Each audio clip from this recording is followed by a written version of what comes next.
বৃষ্টির আবহের কারণে, দুর্যোগের কারণে, বিভিন্ন সমস্যার কারণে এই জলসার মধ্যে অনেক বাধা বিঘ্ন ঘটার পরেও আলহামদুলিল্লাহ আপনারা এই পবিত্র মাহফিলে বসতে পেরেছেন। এটি আল্লাহর বড় দয়া এবং আল্লাহ পাকের নিয়ামত। আল্লাহ পাকের শুকরিয়া আদায় করি, সকলে বলি আলহামদুলিল্লাহ। তারপরে পরেই শান্তির ধারা বর্ষিত হোক, অর্পিত হোক নবী মুহাম্মদ মুস্তাফা সাল্লাল্লাহু তাআলা আলাইহি ওয়াসাল্লামের দরবারে, সকলে বলুন আল্লাহুম্মা আমিন। আল্লাহুম্মা আমিন। মুআজ্জাজ সামিনে কিরাম, এটা অত্যন্ত আনন্দের একটি মুহূর্ত যে প্রত্যেক বছরে বাৎসরিক হিসেবে আপনারা একটা ইসলামিক জলসা করে থাকেন। এই গোহালসিনী এই গ্রামে, এই এলাকার আপনাদের এই গ্রামবাসীরা মিলে বাৎসরিক ইসলামিক জলসার যে আয়োজন করে থাকেন, এই ধারাবাহিকতাটা বজায় রেখে এই বছরেও আপনারা করতে পেরেছেন। এটা আল্লাহর বড় রহমত। এই সমস্ত মাহফিলগুলোর মাধ্যম দিয়ে এই যে ছোট বাচ্চাগুলো, আগামী প্রজন্ম, নেক্সট জেনারেশন, তারা একটা মেসেজ পায়। সেই মেসেজটি কি না, গ্রামে যাই হয়ে যাক না কেন, যে সমস্ত সমস্যায় আসুক না কেন, বছরে কমপক্ষে একটা সবাই মিলে একত্রিত হয়ে সমস্ত মানুষগণ মিলেমিশে ঐক্যবদ্ধতার সাথে একটা ইসলামিক ধর্মীয় সভা একান্তই করা দরকার। এরকম একটা মাইন্ডসেট বাচ্চাদের ব্রেনের মধ্যে যায়, এটা একটা বিরাট বড় নিয়ামত, বিরাট বড় একটি আল্লাহ পাক রব্বুল আলামিনের রহমতের বিরাট বড় একটি নেকি অর্জনের মাধ্যম বলতে পারেন। এর মাধ্যম দিয়ে নেক্সট জেনারেশন পর্যন্ত ইসলামিক প্রচার প্রসার বাকি থাকে। ইসলাম ধর্মের উপরে আমল করার উৎসাহ এবং আগ্রহ তাদের মধ্যে বেড়ে যায়। আমরা বলতে পারি এইভাবে ইসলামিক জলসার মাধ্যম দিয়ে আমাদের বাড়ির বাচ্চারা, আগামী প্রজন্মরা ইসলাম সম্পর্কে কিছুটা হলেও অবগত হতে পারে। এই যে দূর দারাজ থেকে আপনারা উলামায়ে কেরামকে দাওয়াত করে আপনারা আনেন, এই যে আমি এত ঘন্টা, 6 ঘন্টা 7 ঘন্টা রাস্তা অতিক্রম করে আপনাদের এই গ্রামে উপস্থিত হতে পেরেছি, যে আল্লাহর রহমত এবং আপনাদের সকলের সহযোগিতার মাধ্যম দিয়ে। এবং এই যে একটা মেসেজ বা ছোট ক্ষুদ্র ভাষায় আমি যেটুকু আপনাদেরকে প্রদান করে যাব, এটি আল্লাহ পাকের একমাত্র বাণী, তার প্রিয় রাসূলের একমাত্র মুবারক হাদিসের মাধ্যম দিয়ে বলে যাব, যেটি আমাদের সকলের শিক্ষা অর্জনের একটি মাধ্যম হবে এবং আগামী প্রজন্মে এইগুলো আমাদের স্থাপিত হয়ে যাবে। আমি পবিত্র কোরআনের একটি আয়াত পড়েছি, পবিত্র কোরআন সূরাতুল বাকারার একটি আয়াত। আয়াতটি অনেকবার শুনেছেন, আমি নতুনত্ব কিছু দেওয়ার চেষ্টা করব তাফসীরের আলোকে, হাদিসের আলোকে। আল্লাহ পাক বলেন, কুনতুম খায়রা উম্মাতিন উখরিজাত লিন-নাসি তা'মুরুনা বিল মা'রুফি ওয়া তানহাউনা আনিল মুনকারি ওয়া তু'মিনুনা বিল্লাহ।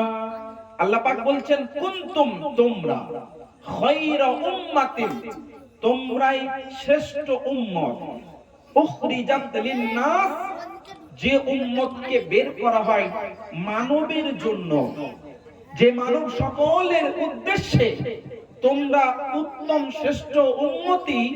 তা'মুরুনা বিল মা'রুফ, যে তোমরা বা উম্মতিরা যখন সৎ কাজের নির্দেশ প্রদান করে, ওয়া তানহাউনা আনিল মুনকার, অসৎ কাজ থেকে জনগণকে বিরত রাখে, ওয়া তু'মিনুনা বিল্লাহ, এবং তোমরা আল্লাহর উপরে ঈমান আনো। আল্লাহ পাক কোরআনের একটা মেসেজ দিলেন, বার্তা, তোমরাই শ্রেষ্ঠ উম্মত, ইউ আর দি বেস্ট, তোমরাই উত্তম। কিন্তু তার জন্য 3টি শর্ত আল্লাহ পাক দিলেন। 3টি শর্ত কি? আল্লাহ পাক বলছেন, তা'মুরুনা বিল মা'রুফ, তোমরা ভালো কাজের নির্দেশ দেবে, ওয়া তানহাউনা আনিল মুনকার, এবং অসৎ কাজ থেকে তোমরা দূরে রাখবে। 2 নম্বর শর্ত।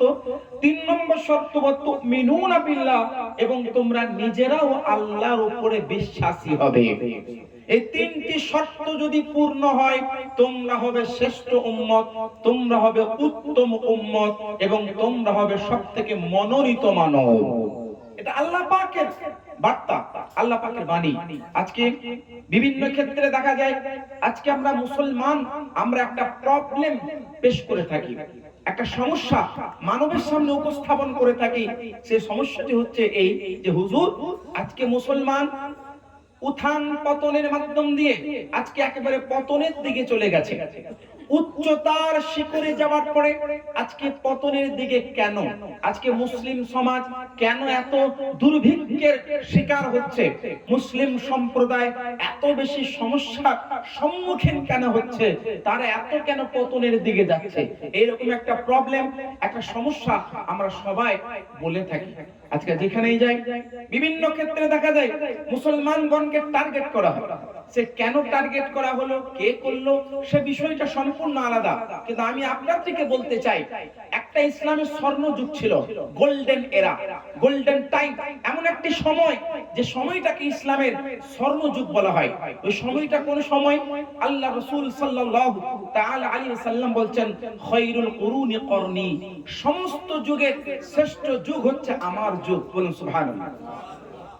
সুম্মাল্লাযীনা ইয়ালুনহুম, এবং আমার পরে তারপরে উত্তম যুগ হচ্ছে আমার সাহাবায়ে কেরামের যুগ, আমার সাহাবায়ে কেরামের জামানা। সুম্মাল্লাযীনা ইয়ালুনহুম, এবং সাহাবায়ে কেরামের পরে তাবেঈন এবং তাবেঈনদের জামানা। এই তিনটি জামানা হচ্ছে শ্রেষ্ঠ জামানা, উত্তম জামানা। কিন্তু আপনারা কেউ কি জিজ্ঞেস করেছেন হুজুর কি এমন স্বর্ণযুগের হিকমত বা রহস্য যে রহস্যের কারণে স্বর্ণযুগে রূপান্তরিত ছিল? গোল্ডেন এরা কিভাবে তৈরি হয়েছে? আল্লাহ রাসূলের জামানা শুধুমাত্র আল্লাহ রাসূল সাল্লাল্লাহু আলাইহি সাল্লাম ছিলেন, উপস্থিত ছিলেন বলে কি শ্রেষ্ঠ? আমি বলবো না। আল্লাহ রাসূল তখনও ছিলেন, এখন আছেন, আগামী কিয়ামত পর্যন্ত রওজায়ে রাসূলে পাকে আল্লাহ রাসূল জীবিত আছেন। হায়াতুন নবী জিসমান ও জিসমানিয়াতের সাথে সশরীরে আল্লাহ রাসূল আমাদেরকে দেখছেন। বলুন সুবহানাল্লাহ। এতে কোনো সন্দেহ নেই। কিন্তু গোল্ডেন এরা, স্বর্ণযুগ কিভাবে তৈরি হলো? স্বর্ণযুগ কেন বলা হয়? তার কিছু নিয়ম আছে, তার কিছু পদ্ধতি আছে। কেন সেটা স্বর্ণযুগ হয়েছে, কেনই বা গোল্ডেন এরা হয়েছে, এটাকে জানতে হবে।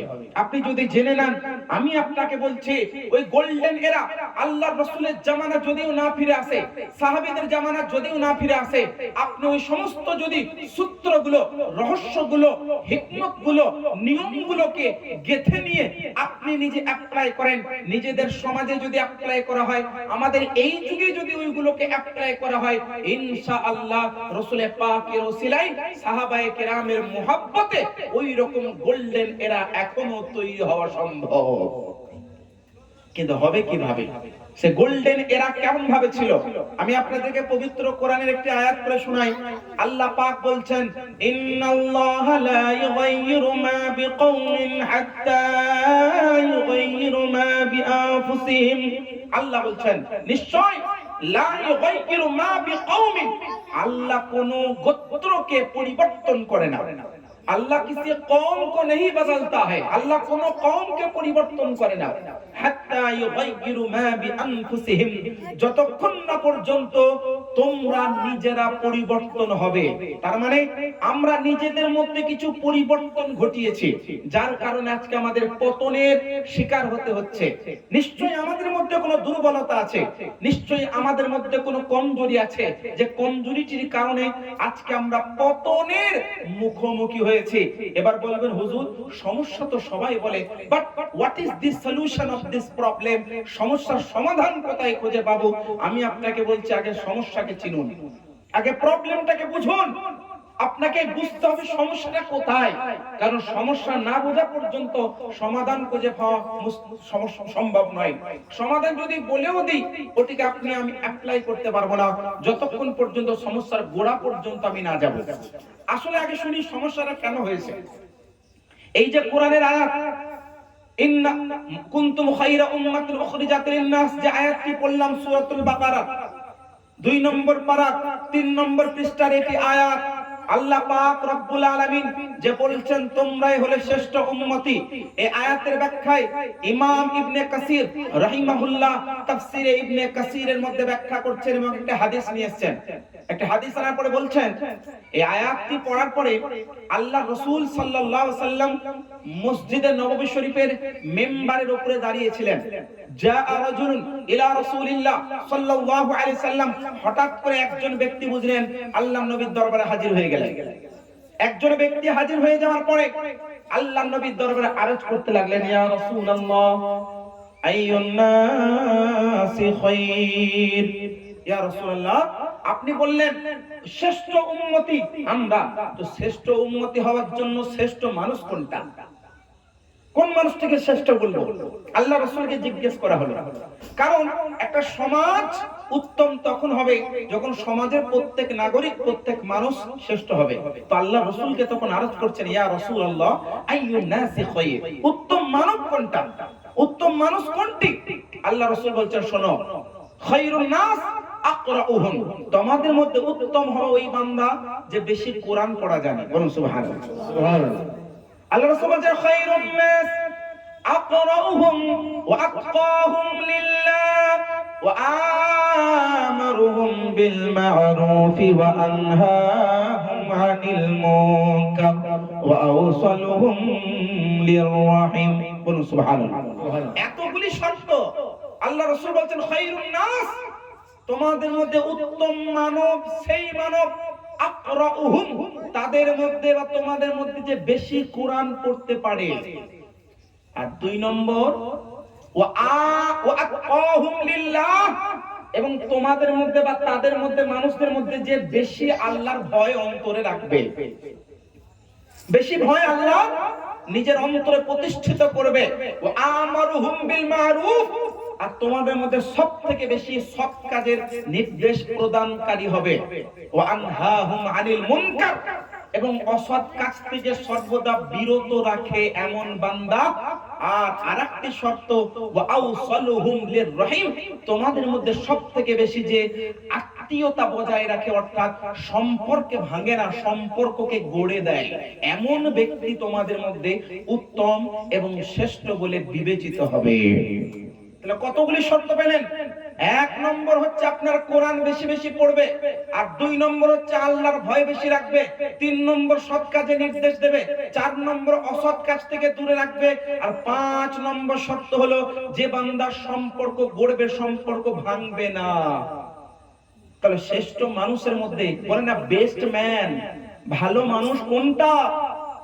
বেস্ট হিউম্যান বিং কার মধ্যে আছে? উত্তম মানবতা মানসিকতা কার মধ্যে আছে? আমি একদম ধর্ম বর্ণ নির্বিশেষে কথা বলছি। কেন জানেন? তার কারণ হচ্ছে আমার ধারণা, আমার আকীদা, আমার বিশ্বাস, কোরআন শুধুমাত্র মুসলমানদের জন্য নাজিল হয়নি, কোরআন পুরো হিউম্যান বা মানবের জন্য, সমগ্র মানব জাতির জন্য কোরআন নাজিল হয়েছে।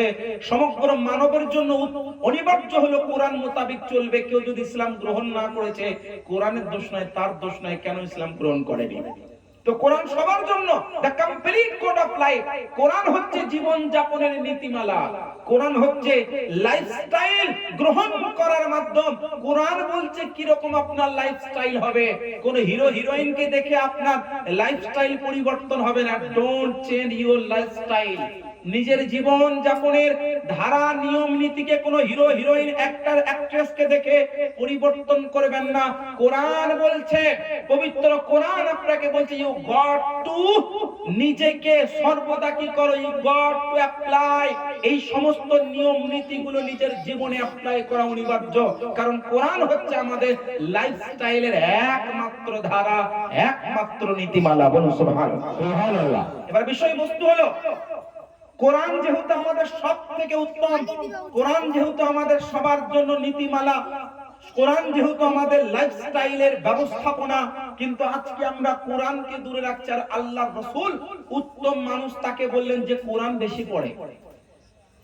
এবার কোরআন যে বেশি পড়ে, কোরআন বেশি পড়ার মানে শুধু কোরআন আপনি বারবার জুবানি পড়ছেন না। আজকে যুগে আমরা কোরআন পড়া মানে কি বুঝি জানেন? কোরআন পড়া মানে যাই বাগদাদি কায়দা আম্মা পারা পড়ে নিলাম, যে কোরআন শরীফের দু চারটি পারা পড়ে নিলাম, অথবা সপ্তাহে একদিন কোরআন করলাম, অথবা হয়তো জুমার দিন না হলে মাসে কিংবা রমজান মাসে আমাদের মা বোনেরা আলহামদুলিল্লাহ কোরআন খতম করেছেন বা আগামী দিনেও পড়বেন, পড়ে থাকেন, এগুলো কোনো খারাপ না, ভালো কাজ।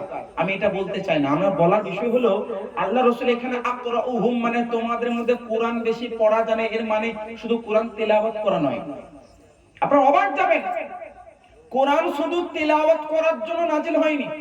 আপনি অবাক যাবেন শোনার পরে, কোরআন শুধু তিলাওয়াত করার জন্য নাজিল হয়নি। কোরআন এমন একটি গ্রন্থ যেটা তিলাওয়াত করলে নেকি, শুনলে নেকি, পড়লে নেকি, পড়ালে নেকি, চুম্বন করলে নেকি, দেখলে নেকি, স্পর্শ করলে নেকি, এক কথায় এনিবে যে কোনো ভাবে কোরআনের সঙ্গে আপনি সম্পর্ক রাখলে আল্লাহ কোরআনের স্বভাব আপনাকে দান করবে। সুবহানাল্লাহ। But this is not purpose. এইটা কোরআন অবতীর্ণ হওয়ার উদ্দেশ্য নয়। এই জন্য আল্লাহ কোরআন কিন্তু নাজিল করেনি। আমি দেখলাম কোরআন নেকি পাবো, পড়লাম কোরআন নেকি পাবো, স্পর্শ করলাম কোরআন নেকি পাবো, চুম্বন করলাম কোরআন নেকি পাবো, পড়ালাম কোরআন নেকি পাবো, শুনলাম কোরআন নেকি পাবো, শোনালাম কোরআন নেকি পাবো, রেসপেক্ট করলাম কোরআনের নেকি পাবো। But this is not purpose for this Quran. এই কোরআনের জন্য এটা উদ্দেশ্য নয়। কোরআন কেন নাজিল হয়েছে, কোরআন কিসের জন্য নাজিল করা হয়েছে, ওটাকে আগে বুঝতে হবে। কোরআন কেন নাজিল হয়েছে কোরআন নিজে বলছে।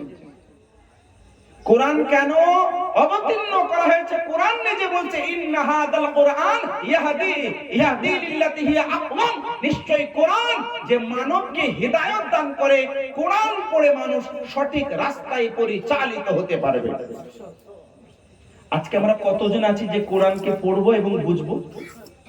1000 জনের মধ্যে একজন পাবেন। 100 জনের মধ্যে একজন হয়তো কোরআন আরবি পড়তে জানে না, বাংলা অনুবাদ পড়ে। সে ধরা খাবে না, খাবে না, অ্যাক্সিডেন্ট করবে না, করবে না গাড়ি।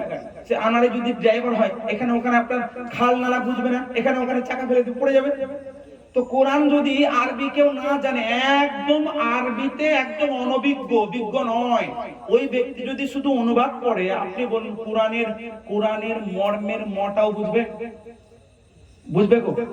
না, বুঝবে না, বুঝবে না। বলে হুজুর তাই নাকি? হ্যাঁ, আপনি অনুবাদটা পড়লেন, বাট কোরআনের যে আসল হিকমত, কোরআনের যে আসল মজা, এটা একমাত্র আরবি পড়া ছাড়া, মানে আরবি জ্ঞান ছাড়া কোরআন বোঝা সম্ভব নয়।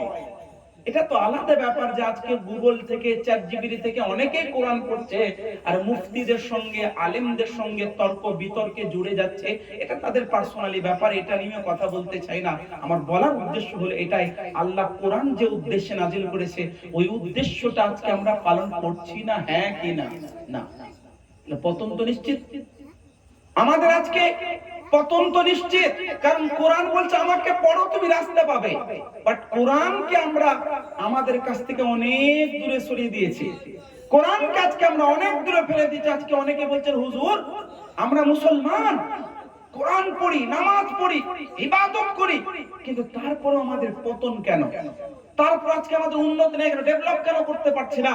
তার কারণ হচ্ছে একটাই, কোরআনের সঙ্গে 3টি সম্পর্ক থাকতেই হবে, অবশ্যই থাকতে হবে। 3টি সম্পর্ক কি? আল্লাহ বলছেন তা'মুরুনা বিল মা'রুফ তানহাউনা আনিল মুনকার ওয়া তু'মিনুনা বিল্লাহ। কোরআনের উপরে ঈমান আনো, আল্লাহর উপরে ঈমান আনো, আল্লাহর রাসূলের উপরে ঈমান আনো, সৎ কাজের নির্দেশ দাও, অসৎ কাজ থেকে দূরে রাখো। সৎ কাজ কি আপনি নিজেই বুঝবেন না যদি কোরআন সঠিক না পড়তে জানেন। অসৎ কাজ কি আপনি যতক্ষণ পর্যন্ত কোরআন ঠিকমতো না পড়তে পারবেন, বুঝতেই পারবেন না অসৎ কাজ কোনটা আর সৎ কাজ কোনটা। আজকে অনেক অসৎ কাজ মানুষ সৎ মনে করে। আজকে অনেক অসৎ কাজগুলো মানুষ সৎ মনে করে। কেন? কারণ অনেক মানুষ করছে তাই আমিও করছি, অনেক জায়গায় হচ্ছে তাই আমিও দেখছি। বলছে না বলেন? আমি দুই একটা উদাহরণ আপনাকে দিই, দুই একটি উদাহরণ। আজকে রিসেন্টলি 2-1 দিন আগে একটি ঘটনা, আপনারা পুরো ভারতবর্ষ নয় পুরো পৃথিবীতে সোশ্যাল মিডিয়া যুগে, সোশ্যাল মিডিয়া প্ল্যাটফর্মে আজকে একদম বলতে পারেন জোরটা একদম বিরাট ব্যাপার। হাফেজ তৌসিফ রাজা বলে একজন ব্যক্তি, যিনাকে ট্রেন থেকে ফেলে মেরে দেওয়া হয়। ওনারা শুনেছেন তো নাকি? আচ্ছা আমি একটা কথা বলি, যিনি মেরেছেন তার কোনো ধর্ম আছে? না। আমি কোন ধর্মের কথা বলতে, যে ব্যক্তিরা জালেম হয়, মানে যে জুলুম করে, যে নির্যাতন করে, যারা এইরকম মব লিঞ্চিং করে, এমন ব্যক্তির কোন ধর্ম হতে পারে বলে আমি মনে করি না। কোন ধর্ম হতে পারে না। অনেকে ব্যক্তি এমন আছে যারা এরকম নোংরামি করে, সে কোনো হিন্দু হতে পারে না, সে কোনো মুসলমান হতে পারে না, সে কোনো খ্রিস্টানি হতে পারে না, সে কোনো পার্সি বা ইহুদি হতে পারে না। কারণ কোন ধর্মে এইরকম মার্ডার করা, হত্যা করা, মব লিঞ্চিং করার কথা কোথাও বলা হয়নি। আমি যেহেতু ইসলাম ধর্মের প্রবক্তা, ইসলাম সম্পর্কে বলবো। আমি অন্য কোন ধর্মের প্রবক্তা নয় যে আমি তাদের ধর্মগ্রন্থ নিয়ে বলবো না, আমি আমার কোরআন সম্পর্কে বলছি। আর আমি এটাও জানি যে কোন ধর্মে কাউকে মব লিঞ্চিং করে মেরে ফেলার কথা কোন ধর্মে নেই। তাহলে যারা হত্যা করেছে তাদের কোন ধর্ম হতে পারে? আজকে দেখেন ফেসবুকে, হোয়াটসঅ্যাপে, সোশ্যাল মিডিয়া প্ল্যাটফর্মে অনেকে কমেন্ট করছে যে হ্যাঁ, ইনাকে মারা হয়েছে, এটা তোমার কষ্ট হয়েছে, তো বাংলাদেশের দীপুর কি কষ্ট ভুল ছিল? বাংলাদেশে এক ভাই, হিন্দু ভাই, ওনাকে নাকি পুড়িয়ে মেরে ফেলা হয়েছিল, তাই তো নাকি? আচ্ছা বলুন তো, ওই ঘটনাটাকে আমরাও কন্ডেম করি না, করি না? ওই ঘটনাকেও সমর্থন আমরা করি না, কারণ ওটাও মব লিঞ্চিং, এটাও মব লিঞ্চিং। যেই মব লিঞ্চিং করবে তার কোন ধর্ম হতে পারে না। সে বাংলাদেশের কোন জনগণ হোক, ভারতের হোক, পাকিস্তানের হোক, যেখানকারই হোক না কেন, এইরকম নোংরা হত্যাকাণ্ডে যারা লিপ্ত থাকবে তাদের কোন ধর্ম থাকতে পারে না। কিন্তু এরকম তুলনা দেওয়া যে দীপুর কি ভুল ছিল, তার মানে উনি বলতে চাইছেন ওখানে যেমন বাংলাদেশে এক হিন্দু ভাইকে মেরে ফেলেছে, তাই এখানে মুসলিম ভাইকে মেরে ফেলা হয়েছে। নাউজুবিল্লাহ। এটা কোনো কম্পারিজন হতে পারে না, কোনো তুলনা হতে পারে না। ওটাও একটা নোংরা কাজ, এটা একটা নোংরা কাজ। ওটাকে আমরা কন্ডেম করি, এটাকেও কন্ডেম করি। বলার বিষয় হচ্ছে এটাই যে এরকম যারা নির্যাতন করে, যারা নির্যাতিত হয়, যারা মাজলুম হয়, তাদেরও কোনো ধর্ম হয় না। কেন বলছি? কারণ তাকে ধর্ম দেখে বলবো না যে সেই ব্যক্তি নির্যাতিত। সে হিন্দু ভাইকে যদি কেউ মব লিঞ্চিং করে, ওই হিন্দু ভাইয়ের পাশে আমরা আছি। কোন মুসলিম ভাইয়ের উপরে কেউ যদি জুলুম করে, ওই মুসলিম মাজলুম ভাইয়ের পাশে আমরা আছি। আছে না নাই গো? তো নির্যাতিত যে হবে তাদের পাশে থাকতে হবে, এটা ইসলামের বার্তা। যে নির্যাতিত হবে তার সহযোগিতা করতে হবে, এটা ইসলাম ধর্মের বার্তা। যে বিষয়টা বলছিলাম, আজকে সোশ্যাল মিডিয়া তোলপাড়। আমি একটি কথা বলতে চাই, জানি না উত্তরপ্রদেশের পুলিশ প্রশাসন কি ব্যবস্থা নেবে, জানি না আমাদের ভারতের পুলিশ প্রশাসন কি ব্যবস্থা নেবে, বাট আমি পুলিশ প্রশাসন তাদের নির্দিষ্ট কাজ তারা ভালো বুঝে তারা করবে। বাট আমি যে বিষয়টা বলতে চাই, আমাদের সমাজে ব্যালেন্স বজায় রাখতে হবে। সমাজে একটা বিষয় আমাদের মাথায় রাখতে হবে, ইসলাম কখনো কোন ধর্মের উপর হামলা করা শেখায় না। আর আমরা এটা মানি, অন্য কোন ধর্মের মানুষকে ওদের ধর্ম আমাদের ধর্মের উপর হামলা করা শেখায় না। কারণ যে ব্যক্তি হামলা করে, এরকম হত্যা করে, তার কোন ধর্ম হতে পারে না। এটা মাথায় রাখবেন। তো যে বিষয়টা বলছিলাম, পবিত্র কোরআন পড়ার মানে এটা নয় যে খালি তিলাওয়াত করলাম। আজকে নারায়ে তাকবীর বলে কোরআনের ভাষা দিয়ে অপরকে হত্যা করছে, ওই কোরআন পড়াটার মানে কোরআন পড়া নয়। আজকে হিন্দু ভাইদের অনেক মানুষ এমন আছে যারা হিন্দু ভাইদের কিছু স্লোগান পড়ে পড়ে মুসলমানদেরকে মারা হয়েছে। আমি বলবো তাদের ধর্মের রিলিজনে এটা স্লোগান হতে পারে না। তাই সে যে ধর্মের স্লোগান হোক অথবা কোরআন পড়ে কেউ এরকম হত্যাকাণ্ডে লিপ্ত হোক, ওটাকে কোরআন পড়া বলে না। আল্লাহ রাসূল বলছেন আকরাউহুম, তোমাদের মধ্যে যে বেশি কোরআন পড়া জানবে, এর মানে শুধু তিলাওয়াত নয়, কোরআনকে বুঝবে। কোরআনকে বুঝবে, ফাহমে কোরআন, কোরআন সম্পর্কে যে জ্ঞানী হবে, অবগত থাকবে। আজকে দেখবেন বিভিন্ন ক্ষেত্রে আমাদের সমাজে দেখা যায়, আমাদের আহলে সুন্নাত ওয়াল জামাত সহ সমস্ত ব্যক্তিরা, আজকে আমাদের সমাজে মুসলিম সম্প্রদায় যেই যেখানে বাস করে, আমাদের মধ্যে একটা সিস্টেম আছে, কি জানেন? আলহামদুলিল্লাহ, অনেক জনগণ এমন ভাই আছেন যারা মাদ্রাসায় পড়েন না, কিন্তু তারা যথেষ্ট শিক্ষিত, জেনারেল নলেজ আছে, কিন্তু তারা চেষ্টা করে কোরআন হাদিস পড়ার। তারা সপ্তাহে হলেও একদিন জুমার দিনে বিশেষ করে বক্তব্য শুনতে যায় উলামায়ে কেরামের। কেন? যাতে কোরআন হাদিসের জ্ঞান অর্জন করতে পারে। অনেকে মাদ্রাসায় যোগাযোগ সাধন করে এবং তাদের কাছ থেকে জ্ঞান অর্জন করার তারা কি চেষ্টা করে, প্রচেষ্টা করে। এইটা আমাদের সিস্টেম্যাটিক্যালি হয়ে আসছে, আর আগামী দিনও এটা থাকবে। কিন্তু মনে রাখবেন, যখনই আমাদের সমাজ আলেম সম্প্রদায় থেকে দূরে সরেছে, তখনই কিন্তু আমাদের সমাজ নষ্টের দিকে গেছে। এটা কিন্তু বাস্তব, এটা কিন্তু ফ্যাক্ট। তার কারণ হচ্ছে এটাই, এটা একটা সিস্টেম আল্লাহ রাসূলের জামানা থেকে চলে আসছে। সর্বপ্রথমে আল্লাহ রাসূল সাল্লাল্লাহু আলাইহি সাল্লাম মদিনার মসজিদে নববী শরীফ থেকে এই ধারার সূচনা করেছিলেন। ইসলাম প্রচার প্রসারের কাজ শুরু করেছিলেন, সাহাবীরা শুনেছিলেন।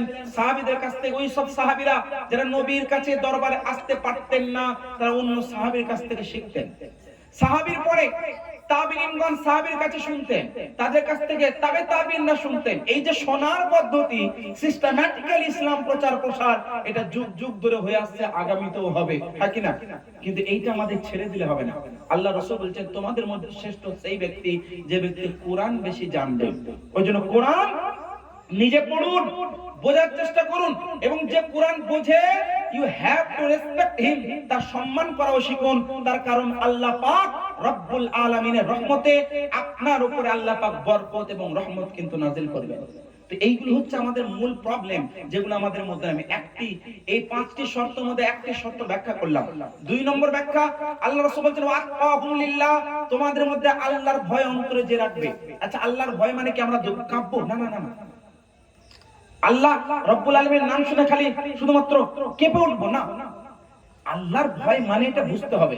পবিত্র কোরআন এক জায়গায় আল্লাহ পাক বলছেন ইন্নামাল মুমিনুনা আল্লাযীনা ইযা যুকিরাল্লাহু ওয়াজিলাত কুলুবুহুম ওয়া ইযা তুলিয়াত আলাইহিম যাদাতুহুম ঈমানা। বলুন সুবহানাল্লাহ।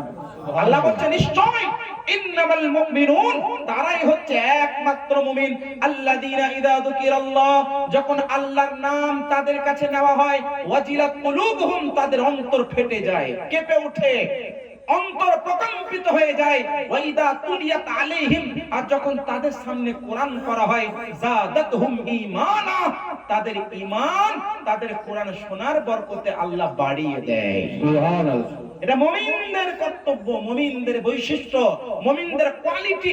এই রকম কোয়ালিটির অধিকারী যদি আমরা কেউ না হতে পারি, আমরা প্রকৃত মুমিন হতে পারবো না। তো আল্লাহ বলছেন, আল্লাহ রাসূল বলছেন তোমাদের মধ্যে শ্রেষ্ঠ সে যে আল্লাহর বেশি ভয় অন্তরে রাখবে। আল্লাহর ভয় মানে শুধু কেঁপে যাওয়া নয়, শুধুমাত্র প্রকম্পিত হওয়ার নাম নয়। আল্লাহর ভয় মানে আপনার স্মরণে ইসলাম থাকবে, আপনার স্মরণে শরীয়ত থাকবে। কোন কাজটা করতে যাবেন তো আপনার মাইন্ড বলবে what to do, what not to do, এটা কি করা দরকার, কি করা দরকার নয়, কি করব কি করব না, এটা কে বলবে? শরীয়ত বলবে। আপনার ইসলাম আপনাকে বলবে। আপনি কোথাও গেলেন, কোথাও করতে, ওটা মনে হচ্ছে জায়েজ, কিন্তু আগে যাচাই করুন যে শরীয়ত ওটাকে নাজায়েজ বলছে কিনা। আগে বিবেচনা করুন বা জিজ্ঞাসা করুন উলামায়ে কেরামের কাছে, ওইটা যদি শরীয়ত মোতাবেক হয় করুন, নচেত ছেড়ে দিন। এটা ইসলাম ধর্মের শিক্ষা। কারণ আল্লাহ পাক বলছেন ওয়ামা আতাকুমুর রাসূল ফাখুযুহু ওয়ামা নাহাকুম আনহু ফান্তাহু ওয়াত্তাকুল্লাহ।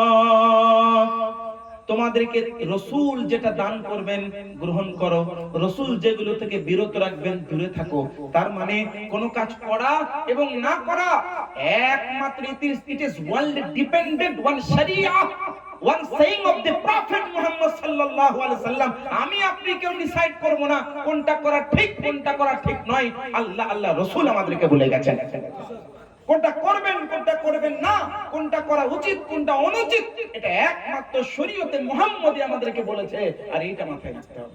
আজকের যুগে কোন একটা কোন কাজ করলো, কোন একটার কেমন আপনার ড্রেস পরছে, কেমন পোশাক আশাক পরছে, কেমন তার লাইফস্টাইল, আমি বলবো মনে করবেন একটি কথা যে কোন কাজ শরীয়ত মোতাবেক হলে তবেই করুন, নচেত বাদ দিন। এইটা হচ্ছে আসল শিক্ষা।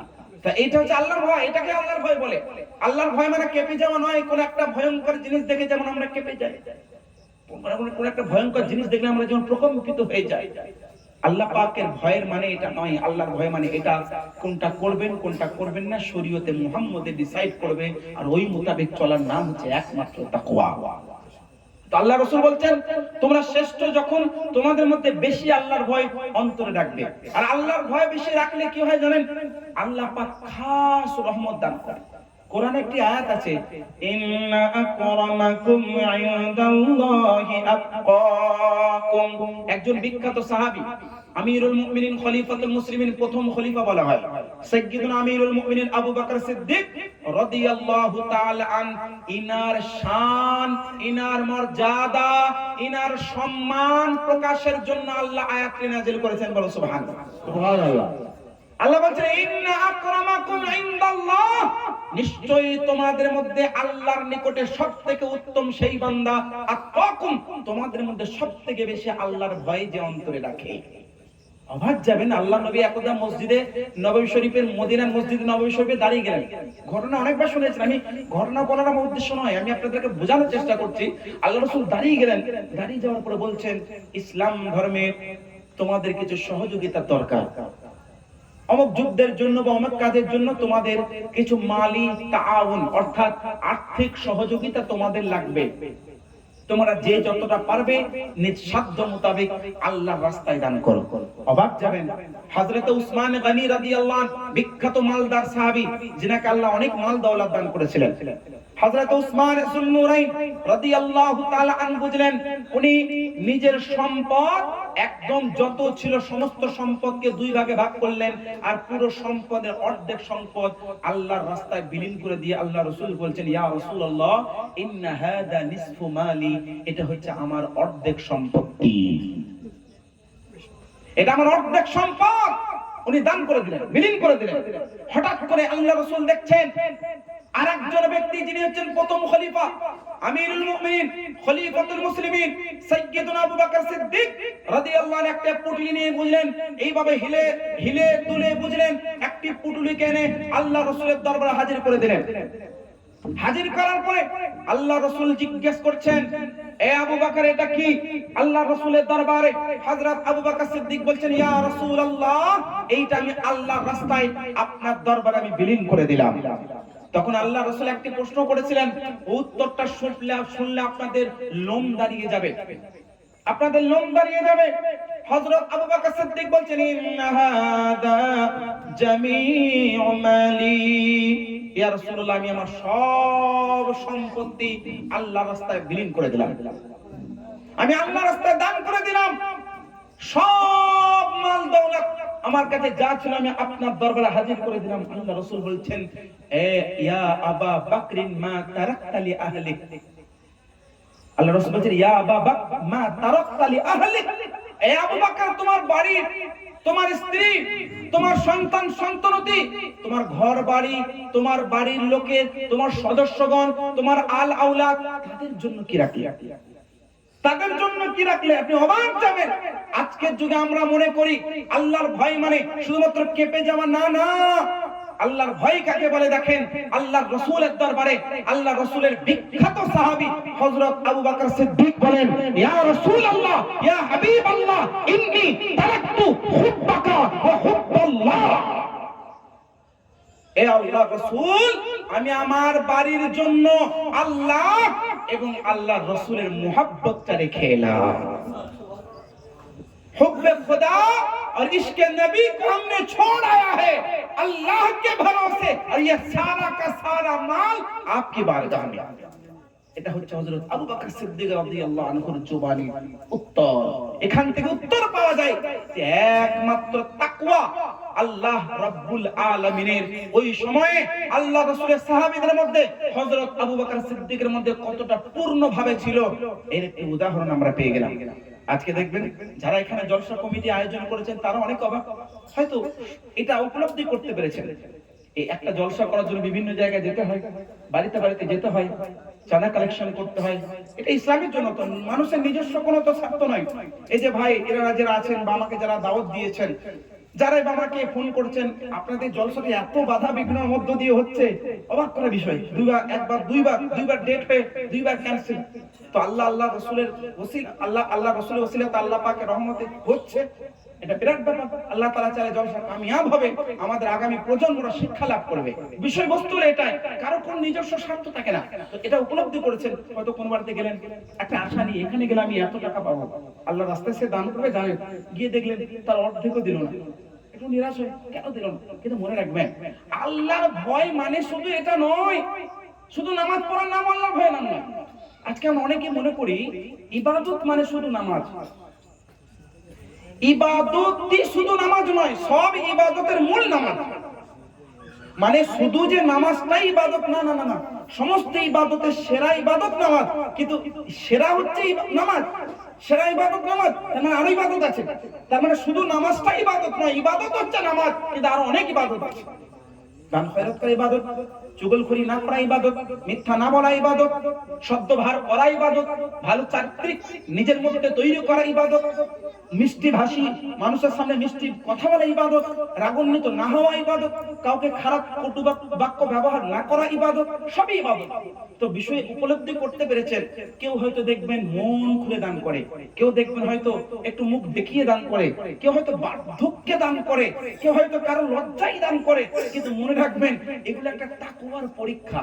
তাকওয়া মানে যে ভয়, এটা আমাদের একটা সমাজের মধ্যে ছড়িয়ে আছে যে তাকওয়া মিন্স ভয়। না না না, তাকওয়া মানে ভয় নয়। তাকওয়া একটা লম্বা ব্যাখ্যা আছে, একটা বিশ্লেষণ আছে, যার সংক্ষিপ্ত আপনার উদাহরণ হচ্ছে ভয়। কিন্তু ভয় শব্দের অর্থটা কি? আল্লাহ রাব্বুল আলামিন যে আল্লাহর ভয় রাখতে মানে শুধু এই নয় যে আমাদের জন্য জাহান্নাম আছে, না, এর অনেক ব্যাখ্যা আছে। তার মধ্যে আমি কয়েকটি ব্যাখ্যা দিলাম। আল্লাহকে রাজি করার জন্য কোনো কিছু করা তাকওয়া, আল্লাহকে খুশি করার জন্য কিছু করা তাকওয়া, আল্লাহ যাতে নারাজ না হয় ওই কাজটি, আল্লাহ যাতে নারাজ না হয়, আল্লাহ যে কাজে নারাজ হয় ওটাকে পরিত্যাগ করা তাকওয়া, আল্লাহ আল্লাহ রাসূল যে কাজে সন্তুষ্ট ওটা করা তাকওয়া, আল্লাহ আল্লাহ রাসূলকে রাজি করার জন্য কোনো কাউকে কিছু দান করা তাকওয়া। এগুলো তাকওয়া, এগুলো বুঝতে হবে।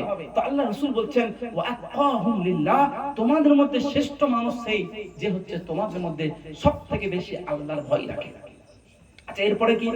আমি দুইটি শর্ত বললাম। 3 নম্বর শর্ত হচ্ছে তা'মুরুনা বিল মা'রুফ, সৎ কাজের নির্দেশ দেওয়া। আজকে দেখবেন এই সৎ কাজের নির্দেশ দেওয়া, ভালো কথা বলা, ভালো কাজের নির্দেশ দেওয়াটা বিরাট বড় কিন্তু সমস্যা তৈরি করে অনেক ক্ষেত্রে। আল্লাহ রাসূলের একটি হাদিস আছে সহিহ মুসলিম শরীফের। আল্লাহ রাসূল বলেন মা মিনকুম মুনকারান ফালিয়ুগাইয়িরহু বিয়াদিহি ওয়া মান লাম ইস্তাতি' মিনকুম ফালিয়ুগাইয়িরহু বিলিসানিহি ওয়া মান লাম ইস্তাতি' মিনকুম ফাবিকলবিহি ওয়া যালিকা আযআফুল ঈমান। সুবহানাল্লাহ। সহিহ মুসলিম শরীফের হাদিস।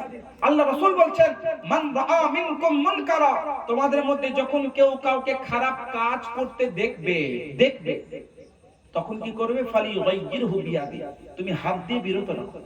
আজকের যুগে হাত দিয়ে বিরত রাখা সম্ভব নয়। This is not possible. কেন?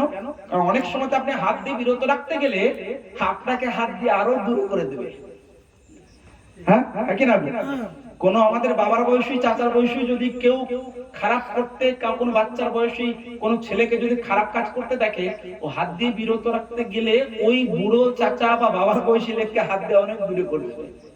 আজকে আমাদের সমাজ। কিন্তু আল্লাহ রাসূল বলেন কি করবে? এমনটা যদি না হয়, সম্ভব না হয়, মুখ দিয়ে বিরত রাখো। আজকে যুগে মুখ দিয়ে বিরত রাখাটা বিরাট ক্রিটিক্যাল ব্যাপার। মুখ দিয়ে বিরত রাখতে গেলে ওই চাচা বাবার বয়সী লোকটাকে আরো 2-4টি ফার্সি এবং ইংরেজি ভাষা দিয়ে ভালো মন গলিয়ে দেবে। হ্যাঁ, তো আল্লাহ রাসূল বলছেন ফাবিকলবি, তা না হলে কমপক্ষে মন থেকে কাজটাকে ঘৃণা করো, কমপক্ষে মন থেকে কাজটিকে ঘৃণা করো যে কাজটি খারাপ, এটা ইসলাম ধর্মের নোংরা কাজ, এটা ইসলাম এই ধরনের কাজ করার কথা বলে না। এই রকম কমপক্ষে আপনার অন্তরে ধারণা থাকতে হবে, তবে আমি আপনি একমাত্র ঈমানদার হতে পারবো। এগুলো তাকওয়ার একটি প্রকার বলতে পারেন। তো আল্লাহ রাসূল বলছেন তা'মুরুনা বিল মা'রুফ, তোমরা সৎ কাজের নির্দেশ দিবে। তো সৎ কাজের নির্দেশ দেওয়াটা হচ্ছে আপনার শ্রেষ্ঠ উম্মতীদের একটি আলামত। সৎ কাজের নির্দেশ অনেক ভাবে দেওয়া যায়। খালি জবান দিয়ে কোনো কিছু নির্দেশ দিলেন, এটার নাম সৎ কাজের নির্দেশ নয়। এটার নাম তো বটেই, এছাড়া অনেক আছে। যেমন আপনি হয়তো 2-3 ছেলের বাবা, আপনার 2-3টি ছেলে আছে, তারা হয়তো এখন নাবালক। আপনি প্রত্যেক 5 ওয়াক্তের নামাজে প্রত্যেক ওয়াক্তে নামাজ পড়তে যাচ্ছেন, আর আপনাকে দেখে আপনার ছেলে যদি নামাজ পড়তে যায়, এটাও সৎ কাজের নির্দেশ হবে। এটা কেমন নির্দেশ? এটা আপনাকে জুবানে বলতে হলো না, আপনার কাজ বলে দিচ্ছে যে ভালো কাজ করো। তার মানে আপনাকে দেখে আপনার বাচ্চা শিখছে। এটাকে বলা হয় তা'মুরুনা বিল মা'রুফ, মানে আমর বিল মা'রুফ, ভালো কাজের নির্দেশ দেওয়া। তো ভালো কাজ খালি মুখ দিয়ে বলা হয় না, নিজে কাজ করেও ভালো কাজ করার আহ্বান জানানো হয়। তারপর তানহাউনা আনিল মুনকার, অসৎ কাজ থেকে দূরে রাখো। এই অসৎ কাজ থেকে দূরে রাখার অনেক প্রকার প্রকরণ আছে, অনেক ভাবে রাখা যায়। এটাকে আমাদের মাথায় রাখতে হবে সমাজে, যেটা আজকে আমাদের নেই। আর তারপর 5 নম্বর শর্ত হলো ওয়াতুমিনুনা বিল্লাহ, এবং তোমরা আল্লাহর উপরে ঈমান আনো। আজকে আমরা আল্লাহর উপরে ঈমান আনা, এটা শুধুমাত্র একটা শব্দে আমরা সীমিত রেখেছি। এটাকে বাস্তবে আমরা বাস্তবায়ন করি না। আমাদের আমল, আমাদের কাজ এটাকে প্রকাশ করে না। আমরা সবাই বলে আমরা ঈমানদার, আমরা সবাই বলে আল্লাহর উপরে ঈমান এনেছি, বাট আমাদের আমল, আমাদের কাজ সেটা প্রকাশ করে না যে আসলে আমরা ঈমান এনেছি কিনা। আল্লাহর উপরে ঈমান আনার অনেক ধরনের ব্যাখ্যা আছে, আল্লাহর উপরে ঈমান আনার অনেক ধরনের অর্থ আছে। আমি কোরআনকেই যদি জিজ্ঞেস করি যে আল্লাহর উপরে ঈমান আনার অর্থ কি, আমি আপনি আল্লাহর উপরে ঈমান এনেছি, এর মানেটা কি, এর অর্থটা কি, তো কোরআন আপনাকে উত্তর দেবে। কোরআন আপনাকে বলবে আল্লাহর উপরে ঈমান আনার অর্থ হচ্ছে এটাই যে যেদিন থেকে যেই মুহূর্তে তুমি আল্লাহর উপরে ঈমান আনলে, তুমি নিজেকে সম্পূর্ণভাবে শরীয়তের সামনে সমর্পিত করে দিলে। বলুন সুবহানাল্লাহ।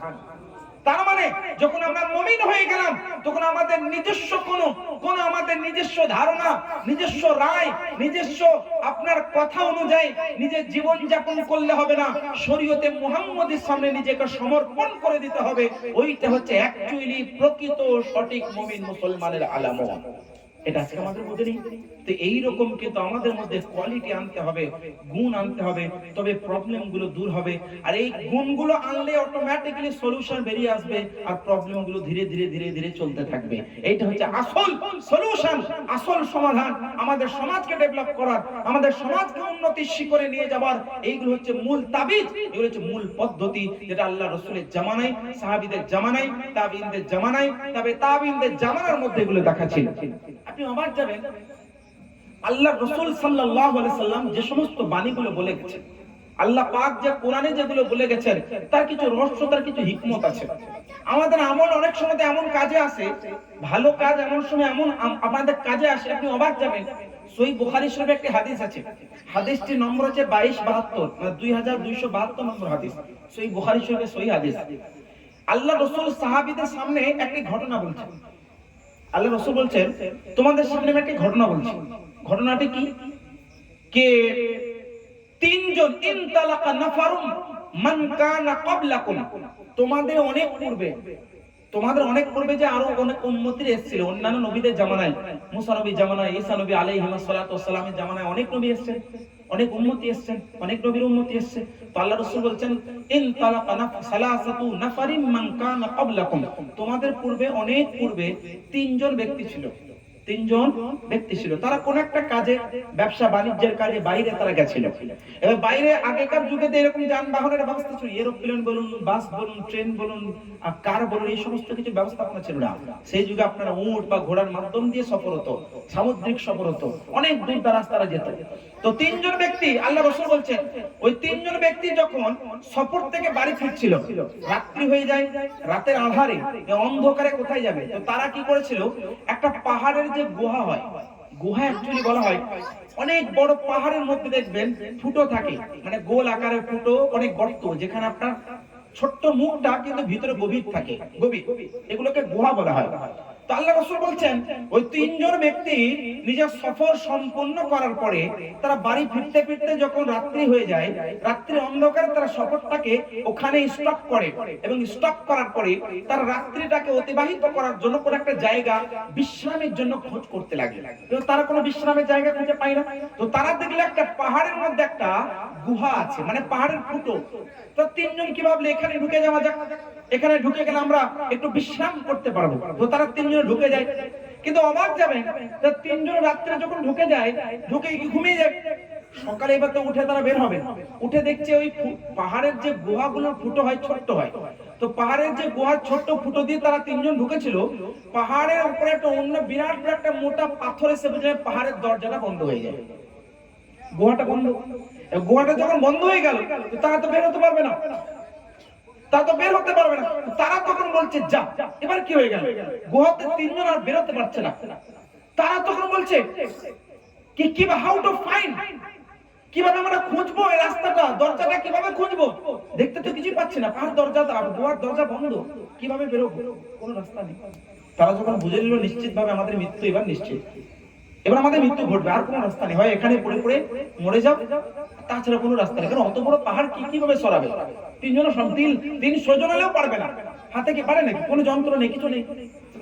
তারা নিরাশ হয়ে তারা ভাবছে একটাই উপায়, হয় মরে যাও। তখন তারা তিনজনে পরামর্শ করে। আল্লাহ রাসূল বলেছেন ঘটনাটা আজকের নয়, আল্লাহ রাসূল বহু হাজার হাজার বছর আগের ঘটনাটা নবীর সাহাবীদেরকে আল্লাহ নবী বলছেন, তখন নবী ছিলেন না, আল্লাহ নবী তখন ছিলেন না, ওই জামানায় ছিলেন না, কিন্তু ওই জামানার ঘটনা নবীর জামানায় নবী সাহাবীকে আল্লাহ নবী বলছেন। সহিহ বুখারীর 22-72 নম্বর হাদিস। এবার তিনজন ব্যক্তি দেখছে কোনো আর রাস্তা নেই, কিভাবে বের হবে, আমাদের জান এখানে বেরিয়ে যাবে, মৃত্যু নিশ্চিত। তখন তারা তিনজনে বলছে এক কাজ করা যায়, আমরা তো শুনেছি আল্লাহর কাছে কোনো ওসিলা করলে পরে আল্লাহ দোয়া কবুল করে, তো এক কাজ করো প্লিজ, রিমাইন্ড ইওর মাইন্ড, নিজের ব্রেনটাকে একটু ঘোরাও, রিভার্সে নিয়ে যাও, মানে পেছন দিকে, জীবনে অতীতে নিয়ে যাও, একটু অতীতে নিয়ে যাও এবং চিন্তা ভাবনা করো কি তুমি জীবনে কোনো ভালো কাজ করেছো। যদি জীবনে কোনো ভালো কাজ করেছো তো ভালো কাজটাকে আল্লাহর কাছে পেশ করো, মনে মনে কন্দনের সহিত, যে আল্লাহ আমি অমুক ভালো কাজটা করেছি, ওই ভালো কাজের ওসিলাতে আমাকে এই রাস্তাটা দাও, আমার দরজাটা খুলে দাও যাতে বেরিয়ে যায়। এবার তিনজন ব্যক্তি বুঝলেন, তিনজন ব্যক্তি শেষ পর্যন্ত, তাদের মধ্যে একজন তখন অন্তর থেকে জলসাতে তো তিনজনের মধ্যে একজন বুঝলেন, তখন বলছে ইন্নালি আবাওয়ানি শাইখান, এ আল্লাহ আমার পিতামাতা বার্ধক্যে উপনীত ছিলেন, বৃদ্ধ হয়ে গেছিলেন, আমার বাবা মা বেঁচে ছিলেন, তারা বৃদ্ধ হয়ে গেছিলেন, তারা চলাফেরা ঠিকমতো করতে পারতেন না, ঠিকমতো নিজে খেতেও পারতেন না। এ আল্লাহ আমি তখন কি করতাম, আমার বাড়িতে একটি পশু ছিল, ওই পশুটার দুধ আমি দুহতাম এবং ওই দুধটা আমি আমার পিতা মাতাকে দিতাম পাত্রে, কারণ সেই জামানায় প্রধান খাদ্য আপনার খেজুর, দুধ, এগুলো প্রধান খাদ্য ছিল। আমি কি করতাম, আমার পিতা মাতাকে দুধ দিতাম, তারা পান করতেন এবং এইভাবে তারা জীবন যাপন করতেন। কিন্তু এই আল্লাহ হঠাৎ করে একদিন আমি কাজের জন্য কোন একটা উদ্দেশ্য নিয়ে আমি বাড়ি থেকে বেরিয়ে যাই, আর ফিরতে আমার অনেক রাত, সন্ধ্যা হয়ে যায়। সন্ধ্যা হয়ে যাওয়ার কারণে আমার পিতামাতা ঘুমিয়ে যায়। আমি বাড়ি ফিরলাম, বাড়ি ফেরার পর পশুটাকে আমি দোহলাম, দুধটা নিলাম, সংগ্রহ করার পরে আমি এটা পছন্দ করলাম না যে আমার পিতামাতাকে না খাইয়ে আমি আমার স্ত্রী সন্তান সন্ততিকে খাওয়াবো, এটা আমি পছন্দ করলাম না। আমি তখন কি করলাম, ওই দুধের পাত্রটা নিয়ে আমি আমার পিতামাতাকে জাগানো বা ঘুম থেকে, নিদ্রা থেকে উঠিয়ে দেওয়াটাও পছন্দ করলাম না। আমি একবারে ওখানে দাঁড়িয়ে থাকলাম, পিতামাতার নিদ্রা থেকে সম্পূর্ণ হওয়ার পরে, ঘুম পূর্ণ হওয়ার পরে যখন আমার পিতামাতার চোখ খুলবে, তখন যাতে আমি হাজির থাকি এবং আমার পিতামাতাকে দুধটা পান করানোর ব্যবস্থা করে দিতে পারি। তো উনি বলছেন আমি আমার পিতামাতার সামনে দাঁড়িয়ে থাকলাম মাথার গোড়ায়, আল্লাহর কসম সারা রাত্রি অতিবাহিত হয়ে গেল, কি জানি আল্লাহর কসম আল্লাহ পাক কি ঘুম দান করেছিলেন তাদেরকে, এটা পরীক্ষা। হাদিসটা নিয়ে ব্যাখ্যা করছে আমি, যে তার বলছেন আমার পিতামাতাই আল্লাহ সারা রাত্রি অতিবাহিত হয়ে গেল, সূর্যের ফোঁটা, সূর্যের কিরণ পড়ার সাথে সাথেই সকাল যখন হয়, আমার পিতামাতা যখন চোখ খুলেন, তখন আমার পিতামাতা আমাকে দেখে অঝর নয়নে কান্না করতে লাগেন। বলুন সুবহানাল্লাহ। আমার পিতামাতা বলে, বাবা বেটা তুমি এখনো দাঁড়িয়ে আছো? তখন আমি বলেছিলাম, আব্বা আম্মা আমি এটা পছন্দ করিনি কি যতক্ষণ পর্যন্ত আপনারা এই দুধের এক ফোঁটা কাতরা আপনি গ্রহণ না করবেন, আমি আমার স্ত্রী, আমি আমার সন্তান সন্ততি কাউকে দেওয়াটা পছন্দ করিনি। আমি দাঁড়িয়েছিলাম, তারপর আমি আমার পিতামাতাকে দুধটা পান করিয়ে তারপর আমার স্ত্রী সন্তান সন্ততিদেরকে দিয়েছিলাম। বলুন সুবহানাল্লাহ। এরপরে বলছেন, এই আল্লাহ এই যে আমলটা আমি আমার জীবনে অতীতে করেছিলাম, এ খোদা এই আমলটা তুমি যদি কবুল করেছো, ওই আমলটার ওসিলাতে এই পাহাড়ের গুহার দরজাটা তুমি খুলে দাও। বলুন সুবহানাল্লাহ। হঠাৎ করে বুঝলেন এটা আওয়াজ হলো, আল্লাহর কসম আপনারা অবাক যাবেন, ওই ব্যক্তি বলছে, আল্লাহ রাসূল ঘটনাটি বলছেন, ওই ব্যক্তি তখন দেখছে যে হঠাৎ করে এই দরজাটা একটু খুলে যায়, কিন্তু এতটা খুলে যায়নি যে তারা বের হতে পারবে, কিন্তু দরজাটা একটু উঠে যায়। অবাক করে আমি ঘটনাটা কন্টিনিউ করার আগে আমি একটা কথা বলতে চাই, এখান থেকে কি শিক্ষা পেলাম? যে যাই বলুক না কেন, ভালো কাজ কিছু করলে আল্লাহর দরবারে ভালো কাজের ওসিলা করা যায় না, যায় না গো? ওরা যায়, আপনি কোনো ভালো কাজ করুন, ওটাকে ওসিলা পেশ করুন, আল্লাহ পাক ওটা কবুল করবেন। আজকে অনেক সময় আমরা স্বার্থ খুঁজে অনেক ভালো কাজটা করলাম, তাকে দেখায়, এই আমি ভালো, আরে তো সে দেখুক তাই না দেখুক, আল্লাহ দেখছেন, আল্লাহ পাক দেখছেন। আপনি কোন ভালো কাজ যদি জীবনে করছেন, আপনি একটি মাইন্ডের মধ্যে ঘোরান যে আমার আল্লাহ আমাকে দেখছেন। একটি হাদিসে জিবরাইল নামক একটি হাদিস আছে, মিশকাত যারা পড়েছেন, মিশকাতুল মাসাবির প্রথম হাদিস, আল্লাহ রাসূলকে জিবরিল নামের মানব রূপে নিয়ে, মানব রূপ ধারণ করে যখন আসেন, অনেকগুলো প্রশ্ন করেন, তার মধ্যে একটি প্রশ্ন, ইয়া রাসূলুল্লাহ, ইয়া হাবিবাল্লাহ, মাল ইহসান, ইহসান কাকে বলে? উত্তর দেওয়ার পরে আল্লাহ রাসূল বলছেন, তুমি এমন ভাবে আল্লাহর ইবাদত করো, তা'বুদুল্লাহ কাআন্নাকা তারা, তুমি আল্লাহর এমন ইবাদত করো যে তুমি আল্লাহকে দেখতে পাচ্ছ। আর তোমার ইবাদতের মানটা এত উঁচু হওয়া দরকার যে তুমি আল্লাহকে দেখতে পাচ্ছ। ফাইল্লাম তাকুন তারা ফাইন্নাহু ইয়ারাক। কিন্তু হে বান্দা, হে আমার উম্মতি, তুমি যদি আল্লাহর দিদার না করতে পারছো, ফাইল্লাম তাকুন তারা, তুমি নামাজে যদি আল্লাহর দর্শন না করতে পারছো, ফাইন্নাহু ইয়ারাক, তুমি এটা মাইন্ডের মধ্যে বসিয়ে নাও, মাইন্ডের মধ্যে গেঁথে নাও, অন্তরের মধ্যে স্থাপিত করে নাও যে তোমার আল্লাহ তোমায় দেখছে। তো আমরা জীবনে কোনো ভালো কাজ করলে আমাদের মাইন্ডের মধ্যে, অন্তরের মধ্যে গাঁথতে হবে যে আল্লাহ আমাকে দেখছে। অনেক সময় দেখবেন পিতামাতা, আমি জানি যাদের বিবাহ হয়ে যায়, দাম্পত্য জীবনে শুরু করেন, বৈবাহিক জীবনে পা দেয়, তাদের মধ্যে একটা প্রবলেম থাকে যে আমার পিতামাতা, আমার যখন যৌবন কাল ছিল, আমার যখন বিবাহ হয়নি, অবিবাহিত ছিলাম, তখন আমার পিতামাতা আমাকে বেশি দেখতেন ভালো। যেমনি আমার বিবাহ হলো, পিতামাতা আমার বউকে দেখতে পারে না। আর বৌমার কথা হচ্ছে যে আমার শাশুড়ি আমাকে মেয়ে মনে করে না, পরের মেয়ে মনে করে। আবার শাশুড়ি মায়ের প্রবলেম হচ্ছে যে সে আমাকে মা মনে করে না, পরের মা মনে করে। নানান প্রবলেম হয় না গো। কিন্তু মনে রাখবেন, পিতামাতার তো দোষ থাকুক আর না থাকুক, আপনার স্ত্রীর দোষ থাকুক চাই না থাকুক, দুইটির মধ্যে একটি এটা মিলিয়ে নেবেন। কোন পিতার যতই দোষ থাকুক, আপনি একটা এমন সময় যাবে যে সময়ের পরে বুঝতে পারবেন আপনার পিতামাতার যদিও 20% ভুল থাকে, আপনার স্ত্রীর দুজনের 80% ভুল থাকে। এটা মিলিয়ে নেবেন, সবার জন্য বলছে। অনেক এমন যদি বাবা মাও হয়, তো 30 থেকে 40% যদি ভুল হয়, সব থেকে বেশি ভুল আপনার স্ত্রীর থাকবে। আমার স্ত্রীর থাকবে, আমার পিতামাতার এত ভুল থাকবে না। এটা কিন্তু ফ্যাক্ট। আমরা যেটা বুঝতে পারবো না, যখন পিতামাতা থাকবে না, হারিয়ে যাবে, চিরদিনের জন্য যখন চলে যাবে না ফেরার দেশে, তখন বুঝতে পারবো যে আসলে আমাদের ভুলটা বেশি ছিল। অনেক পিতামাতার তো 10%ও ভুল থাকে না, আমি বেশি বললাম, তবুও দেখবেন আমাদের ভুল বেশি থাকে, পিতামাতার নয়।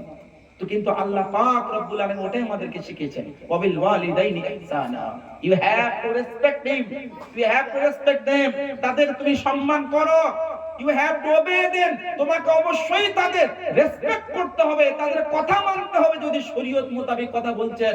যারা হয়তো পিতামাতার অজ্ঞ বুঝে না, যারা নাজায়েজ কাজ করতে বলে, তাদের কথা বলছি না। সঠিক শরীয়ত মোতাবেক কোনো কিছু করতে বললে সেটাকে আপনাকে করতেই হবে, আমাদের করতেই হবে। পিতামাতার সম্মান বজায় রাখতে হবে। এই হাদিস থেকে সেটা বুঝতে পারছি। আর ওর একটা ফল কি হলো, বিপদের সময়ে পিতামাতার খেদমতটা কাজে একটুকু খুলে গেল। আচ্ছা, এরপরে একটু যখন খুলে গেল, তখন তাদের মধ্যে দুইজন বলছে, আমার ওই ভাইয়ের দোয়া আল্লাহ কবুল করেছেন। তাহলে আমাদের মধ্যে এবার চিন্তা ভাবনা করতে আমরা কোন ভালো কাজটা করেছি। তাদের মধ্যে আরেকজন যুবক, তারা তিনজনই যুবক ছিলেন। এখান থেকে একটা ইয়াং জেনারেশন যে যুবক ভাইরা আছেন, তাদের জন্য একটা শিক্ষণীয় বিষয়, একটা ম্যাটার বুঝতে হবে যে এখান থেকে আমাদের একটা ইতিহাস থেকে আমাদের কিছু শিক্ষা নিতে হবে, বাস্তবায়ন করতে হবে নিজের জীবনে।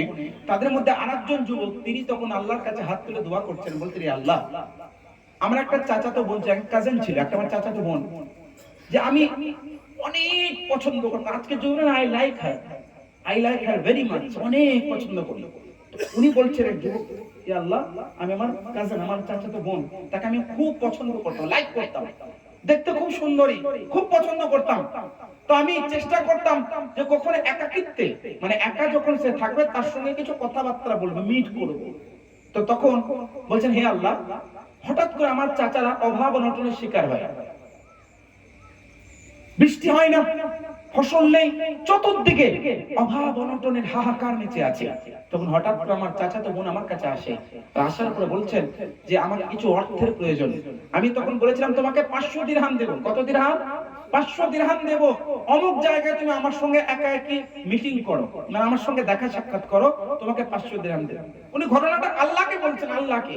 ওই জন্য গোপনে নিজের গুনাহকে বলুন, আল্লাহর কাছে, মানুষের সামনে নয়, আল্লাহর কাছে। আর আল্লাহর কাছে ক্ষমা চান, আল্লাহ ক্ষমা করেন। তো তখন বলছেন, আল্লাহ, আমার সামনে আমার ওই চাচাতো বোন রাতের অন্ধকারে একাকিত্ব আমার সঙ্গে সাক্ষাৎ করতে আসে, আমি তাকে 500 দিরহাম দিয়ে দিই। দেওয়ার পরে বলি, আমার সঙ্গে কুকাজ করো। আমি যখন কুকাজে লিপ্ত হতে যাই, তখন আমার চাচাতো বোন বলে, এটা শরীয়তে জায়েজ নয়, এটা হারাম, এটা নাজায়েজ। ওই নবীর উম্মতের শরীয়ত, ওই নবীর যেমনই শরীয়ত থাকুক না কেন, কোন শরীয়তে এগুলো জায়েজ নাই। তো বলছেন, আমাদের শরীয়তে নবী মুস্তাফার জামানায় আল্লাহ পাক এগুলো পছন্দ করেন, এটা নাজায়েজ, হারাম কাজ। তখন এই আল্লাহ, আমি আমার চাচাতো বোনের কথা শুনে আমি পিছু হেঁটে গেলাম, আমি কুকর্ম করিনি এবং 500 দিরহাম আমি ফ্রিতে দিয়ে দিয়েছিলাম, আমি এই কাজ থেকে বিরত ছিলাম। এ আল্লাহ, আমার এই কাজ থেকে বিরত থাকাটা তুমি যদি পছন্দ করেছো, তুমি এই গুহার দরজাটা খুলে দাও। এই যেমনি দোয়া করলো, সঙ্গে সঙ্গে আবার দরজাটা একটু উঠে যায়। বলো সুবহানাল্লাহ। আচ্ছা বলুন, ওই লোকটা কি কোনো নেকির কাজ করেছিল? না, সে গুনাহ থেকে বেঁচেছিল। কোন নেকি করেনি, গুনাহ থেকে বেঁচেছিল। সে কি করেছিল? একটা কুকর্ম করতে গিয়ে পিছিয়ে গেছে। তার মানে বুঝতে হবে আল্লাহ এত দয়াময়, আপনি নেকি করুন চাই না করুন, গুনাহ থেকে বাঁচা হচ্ছে বড় নেকির কাজ। তাই জীবনে কিছু করুন চাই না করুন, আপনি কিছু এমন কিছু করবেন না যেটা গুনাহ। গুনাহ থেকে বাঁচবেন কমপক্ষে, নেকি না করতে পারলে গুনাহ থেকে বাঁচবেন, ওটাই সবথেকে বড় নেকি। আজকে দেখুন অনেক মানুষ কথায় কথায় 100টা কথা বলে 99টা মিথ্যা। ইমাম গাজ্জালী রাহমাতুল্লাহ আলাইহি, বিখ্যাত মুফাসসির মুহাদ্দিস, এক বিখ্যাত আলেম, বিখ্যাত মুফতি মুহাদ্দিস, বিখ্যাত আলেম, যিনি বাগদাদ শহরের বিখ্যাত একজন আলেম, যার নাম হচ্ছে ইমাম গাজ্জালী রাহমাতুল্লাহ আলাইহি। উনি একটি কিতাবের মধ্যে বলেন, আস-সুকুতু খায়রুম মিনান নুতকি। আরে ভাই, কিছু বললে যদি গুনাহ, চুপ থাকো বলার থেকে বেশি ভালো। ওই জন্য অনেক সময় আমাদের ভাবতে হবে যে আমরা জীবনে একটা দিনে 100টি কথা বললে যদি 99টা ভুল হয়, আপনি চুপ থাকুন, আল্লাহ ওটাই পছন্দ করেন। আপনাকে কিছু ভালো করতে হলো না, আপনি চুপ থাকলেন, তাই নাকি পাবেন। কেন? আপনি জানেন যে আপনি কথা বললে মিথ্যা হবে, আপনি ওই ভয়ে আপনি চুপ থাকলেন, ওই ভয়ে চুপ থাকা হচ্ছে নেকি। তাহলে বুঝতে হবে গুনাহ থেকে বাঁচাও হচ্ছে একটা নেকির কাজ। ওই বান্দা, ওই যুবক কুকর্ম থেকে দূরে ছিল, তো আল্লাহ ক্ষমা করে দিয়ে, আল্লাহ পাক ক্ষমা তো করলেনই, বরঞ্চ নেকি দান করেছেন, আর তার ওসিলাতে আল্লাহ পাক দরজা খুলে দিলেন। আজকে যুব সম্প্রদায়কে আমি বলছি, ইয়াং জেনারেশন, বিশেষ করে আই রিকোয়েস্ট ইউ, আপনাকে অনুরোধ করছে একটু মনোযোগ দিয়ে শুনবেন। আজকে জামানা এমন, ইহুদিয়াতের জামানায় আজকে ইহুদিরা ষড়যন্ত্র করে, বুঝলেন, চতুর্দিকে আপনি মোবাইল খুললে সোশ্যাল মিডিয়া আমরা সবাই ইউজ করি, কেউ এটা সোশ্যাল মিডিয়া থেকে আলাদা হতে পারবে না আজকের যুগে কোনো মানুষ। কারণ আজকের যুগে সোশ্যাল মিডিয়া মোস্ট ইম্পর্টেন্ট একটা বিষয়। এমনকি মোবাইল ছাড়া, সোশ্যাল মিডিয়া ছাড়া আজকে একটা মানুষ নিজেকে অসম্পূর্ণ মনে করে অনেক ক্ষেত্রে, কারণ যোগাযোগ সাধন হয় না আজকের যুগে সোশ্যাল মিডিয়া ছাড়া। কেউ যদি ব্যবহার করছেন না, মাশাআল্লাহ, এটা আমি কথাটা বলছি, বর্তমান যুগের ডিমান্ড, এটা করতে পারলে হবে না। কিন্তু আজকে এমন ভাবে ফিতনা, আল্লাহ রাসূল বলেন, ইন্নাশ শাইতান ইয়াজরি মাজরা ইবনে আদম, নিশ্চয়ই শয়তান মানুষের রগে রগে দৌড়াবে। আর রগে রগে তো আল্লাহ নবী বলেছেন, অনেকে হয়তো আজ থেকে যদি 50 বছর আগে হাদিসটা শুনেছেন তারা অবাক যাবে না, রগে রগে বা শয়তান কিভাবে দৌড়াবে, রগে রগে কিভাবে শয়তান দৌড়াবে? দিস ইজ নট পসিবল, এটা সম্ভব নয়। কিন্তু আজকে 50 বছর পরে বলুন, এটা কেউ বলবে যে সম্ভব নয়? মানুষ কি রগে রগে দৌড়াচ্ছে না? আর রগে রগে তো দূরে থাকে, আমাদের নিঃশ্বাসে নিঃশ্বাসে দৌড়াচ্ছে। আমাদের প্রত্যেকটা নিঃশ্বাসে শয়তান দৌড়াচ্ছে। আপনি মোবাইল ইউজ করছেন, আপনার প্রত্যেকটা নিঃশ্বাস ফেলতে না ফেলতে আপনার চোখের সামনে স্ক্রল ডাউন করলে নোংরামি, কুকর্ম, নাজায়েজ, হারাম, গুনাহগারের ভিডিও, ছবি আপনার সামনে ঘুরে বেড়াচ্ছে। কিন্তু হ্যাঁ, সতর্ক হওয়ার অনেক মাধ্যম আছে, অনেক সেটিংস আছে যেগুলো অফ করার, অনেক বিষয় আছে। আপনি নোংরা জিনিসকে অ্যাভয়েড করুন, আপনার কাছে দ্বিতীয়বার আসবে না। এটা আপনি যখনই ওটাকে দেখবেন, স্ক্রল ডাউন করবেন, আপনার কাছে আবার দেবে। এটা একটা খেলা, ডেটার খেলা। আপনার ডেটাগুলো কালেক্ট করে আপনি কি চান, কি ভাবছেন, আপনি মিলিয়ে নেবেন। এটা আপনি আপনার বাস্তব জীবনে আপনি উপলব্ধি করেছেন। আপনি মোবাইলকে এখনো কিছু বলেননি, আপনি খালি বলছেন কালকে আমি একটি জুতো কিনবো, জুতোর সবথেকে বেস্ট ব্র্যান্ড আপনার মোবাইলে চলে আসবে।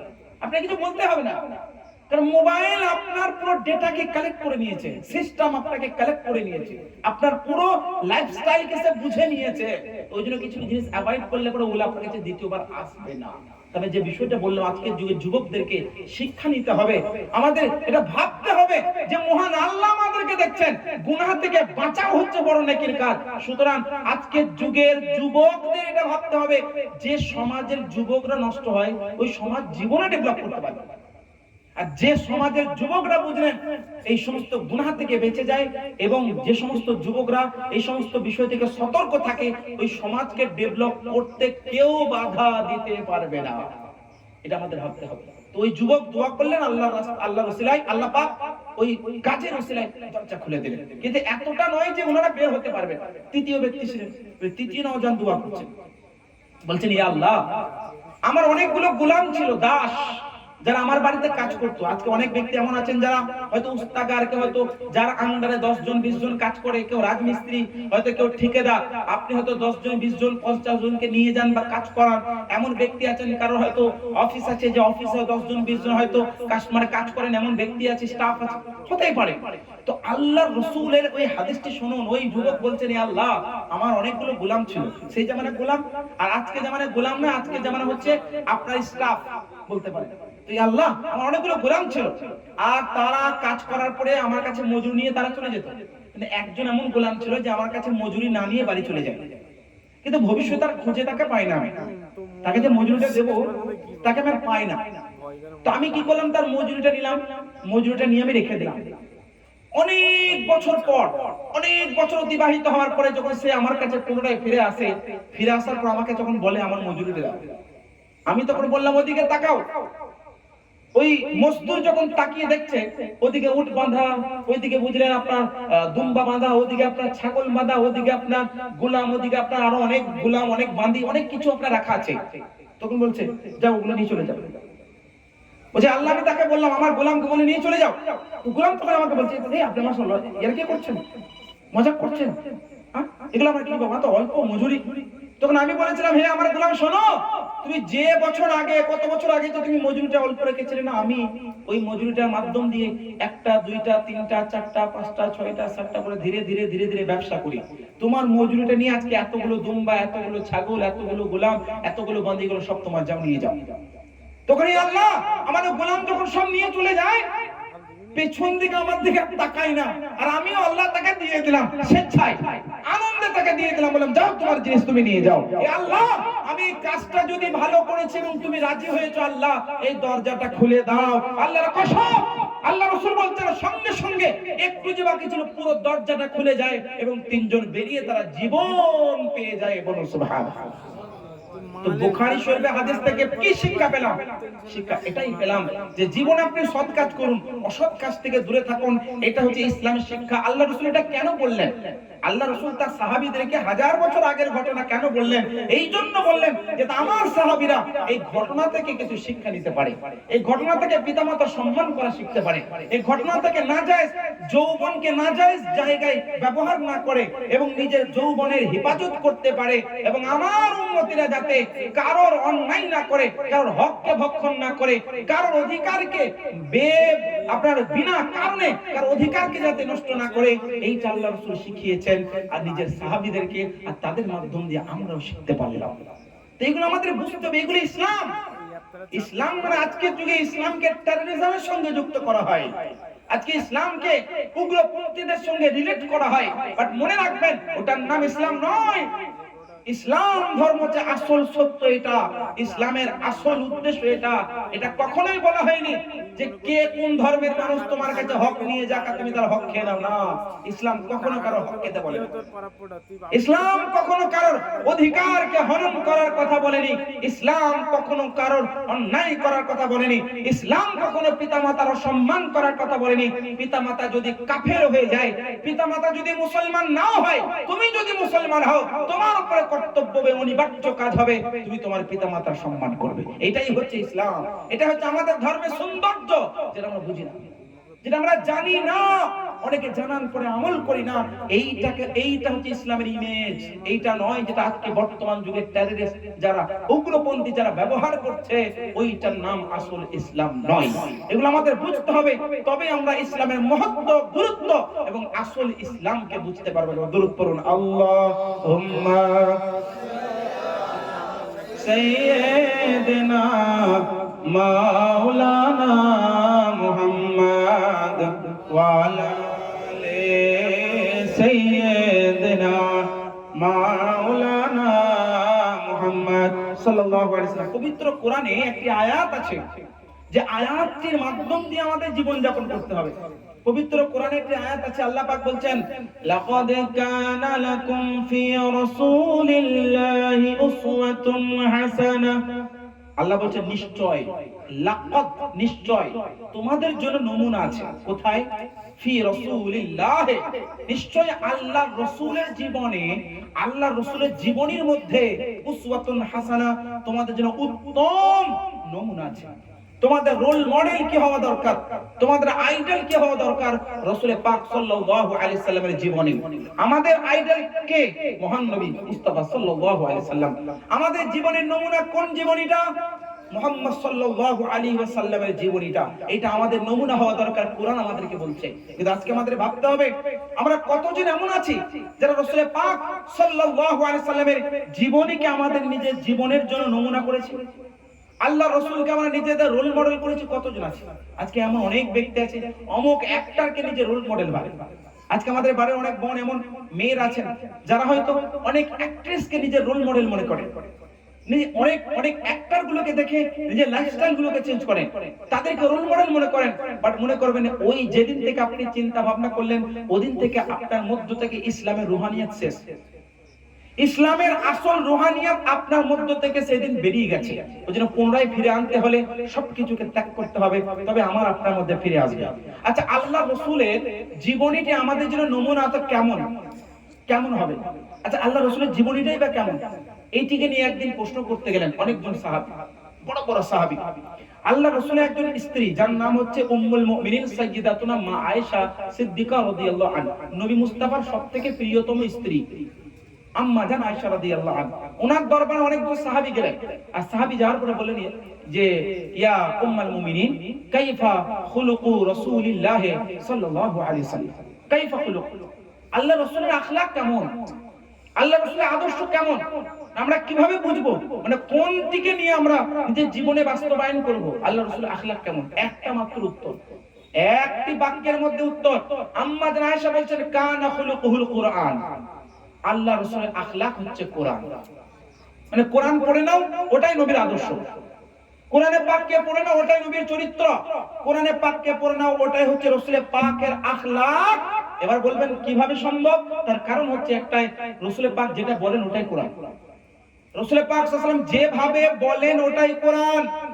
রাসূলের পাক সাল্লাল্লাহু আলাইহি ওয়াসাল্লাম যেভাবে ওঠা বসা করেন ওটাই কোরআন। কারণ রাসূলের পাক যেটা করেন ওটা কোরআনের ব্যাখ্যা, ওটা কোরআনের বিশ্লেষণ।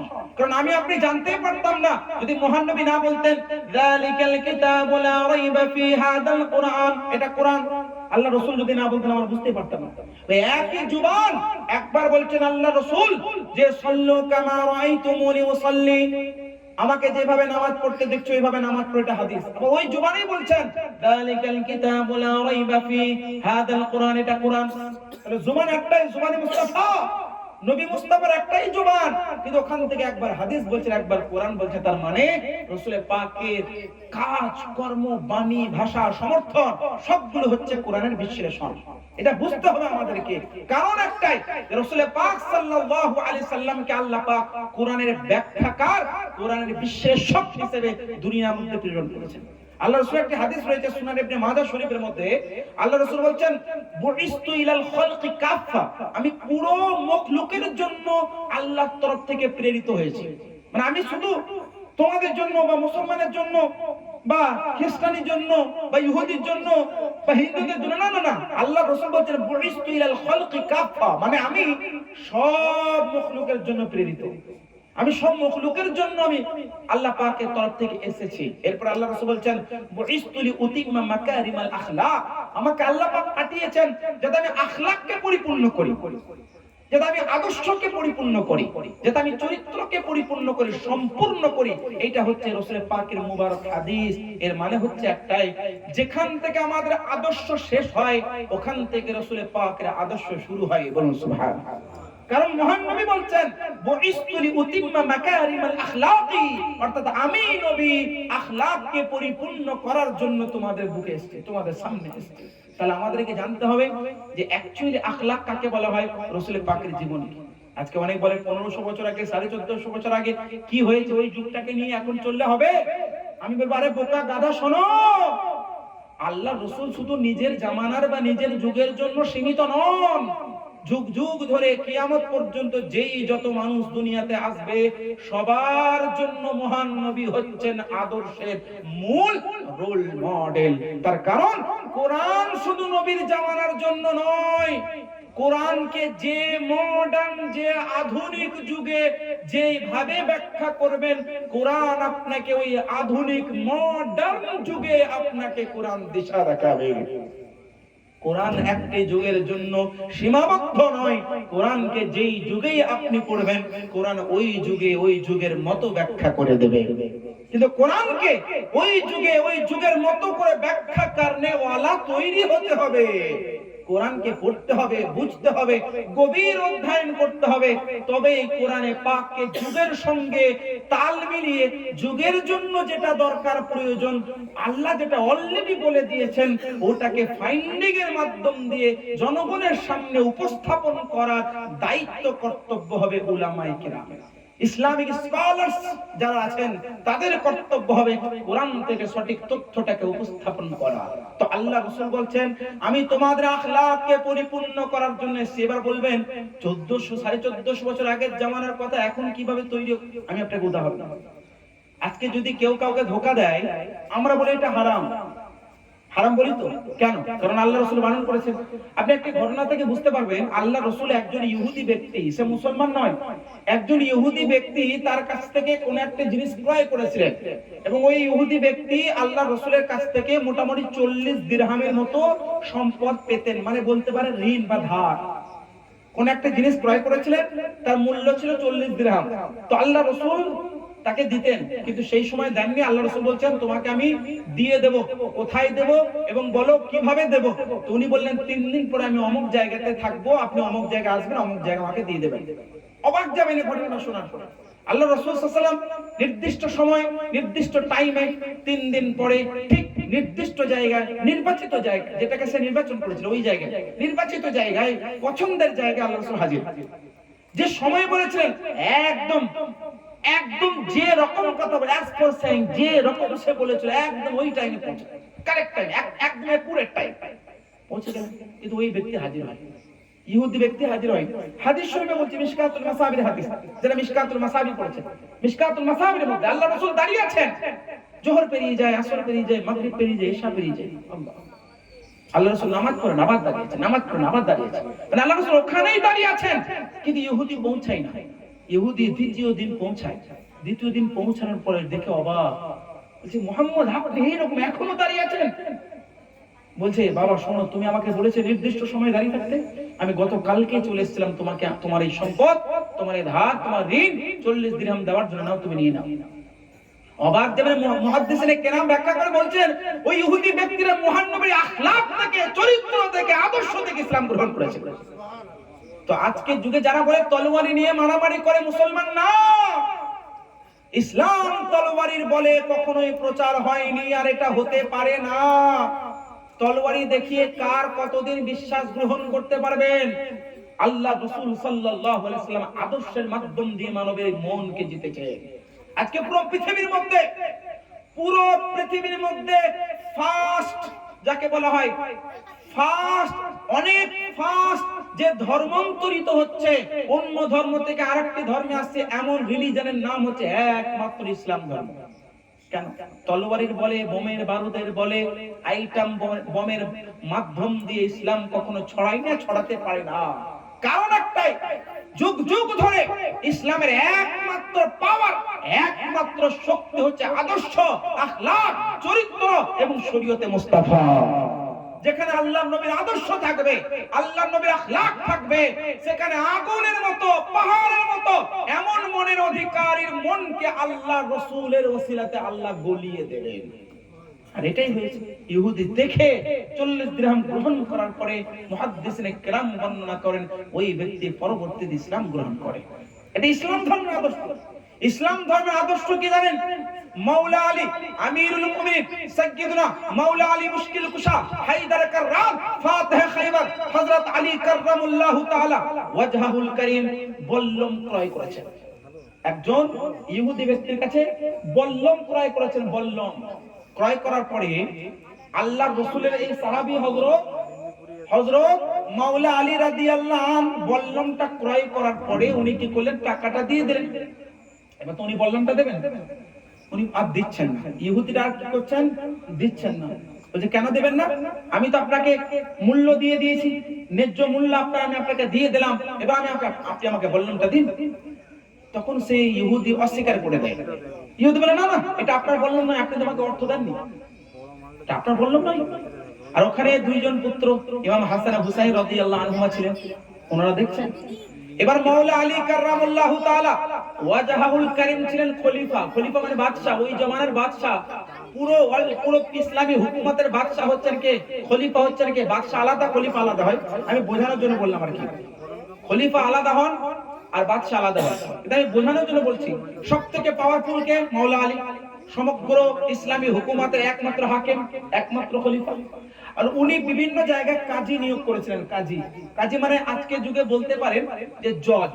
বিভিন্ন জায়গায় লোয়ার কোর্টে আলাদা জজ হয়, হাই কোর্টে আলাদা জজ হয়, সুপ্রিম কোর্টের আপনার চিফ জাস্টিস অফ ইন্ডিয়া আমাদের ভারতের আছে।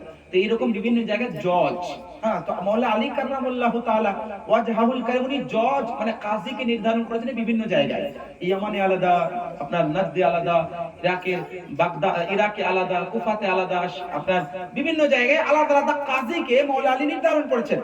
তো যে জায়গাতে ঘটনাটা ঘটে ওখানে যে কাজী, ওখানে মাওলা আলী নিয়োগ করেছিলেন। উনি যেহেতু খলিফা, উনি বানিয়েছিলেন কাউকে কাজী।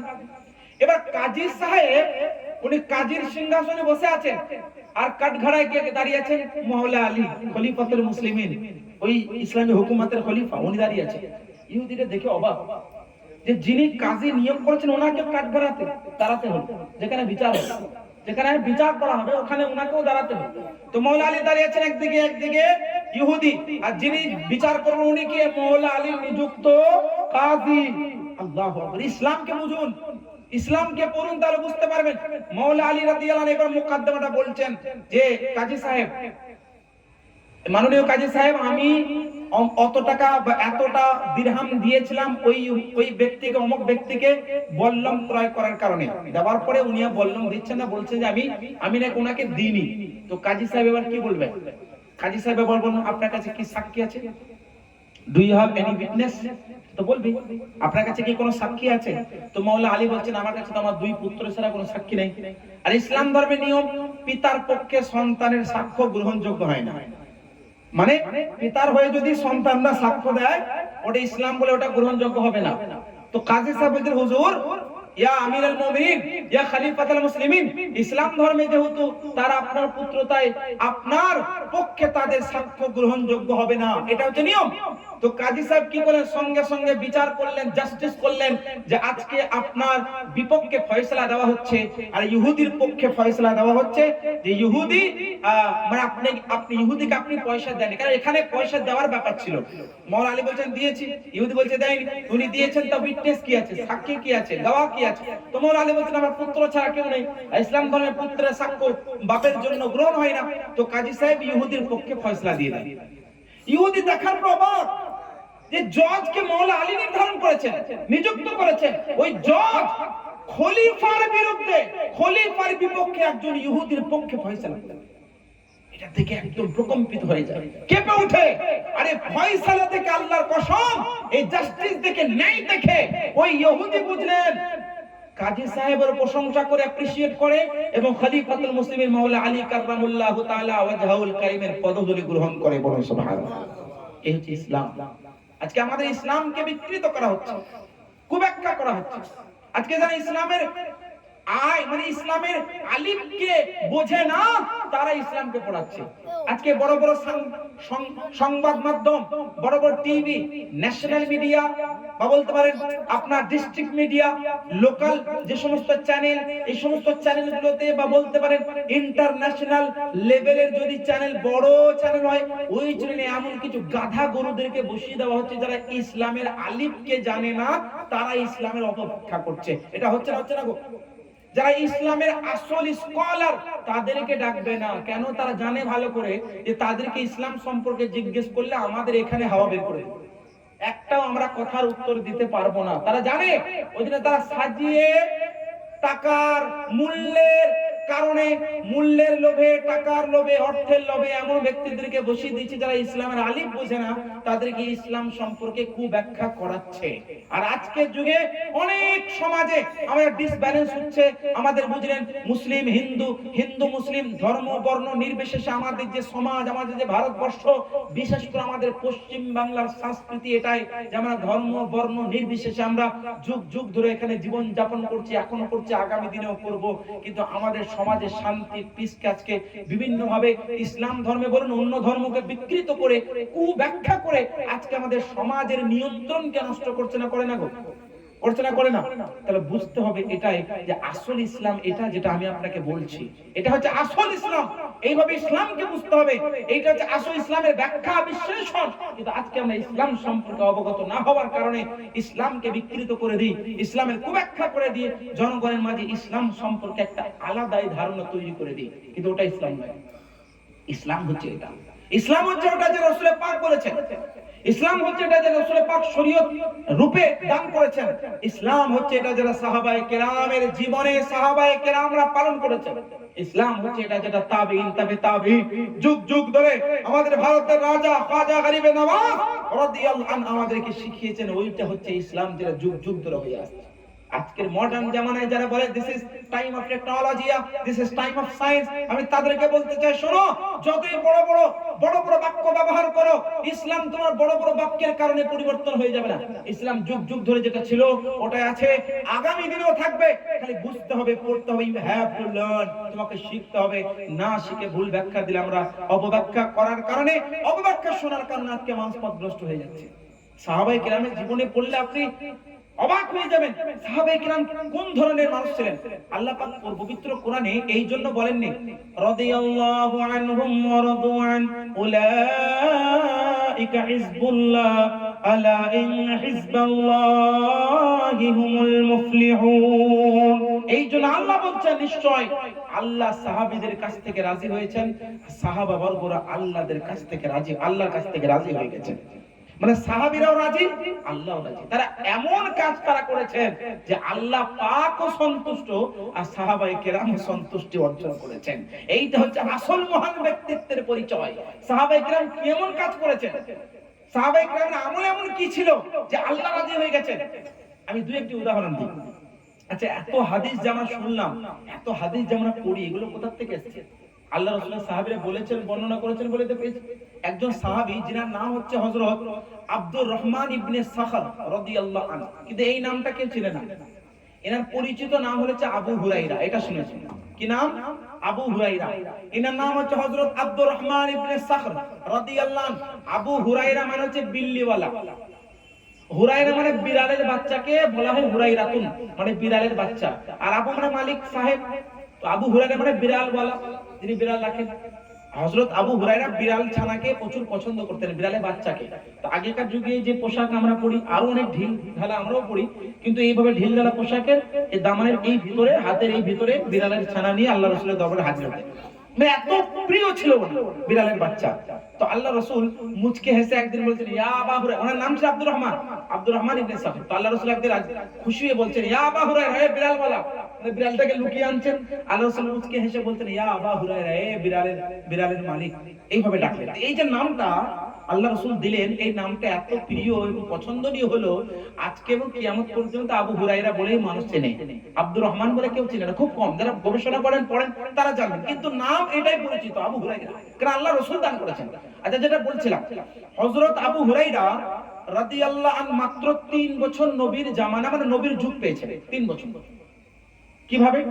ইনি 8 হিজরিতে ইসলাম গ্রহণ করেছেন, মক্কা বিজয়ের পরে ইসলাম গ্রহণ করেছেন। তার আগে ইনি ইসলাম গ্রহণ করেননি, সুযোগ পাননি।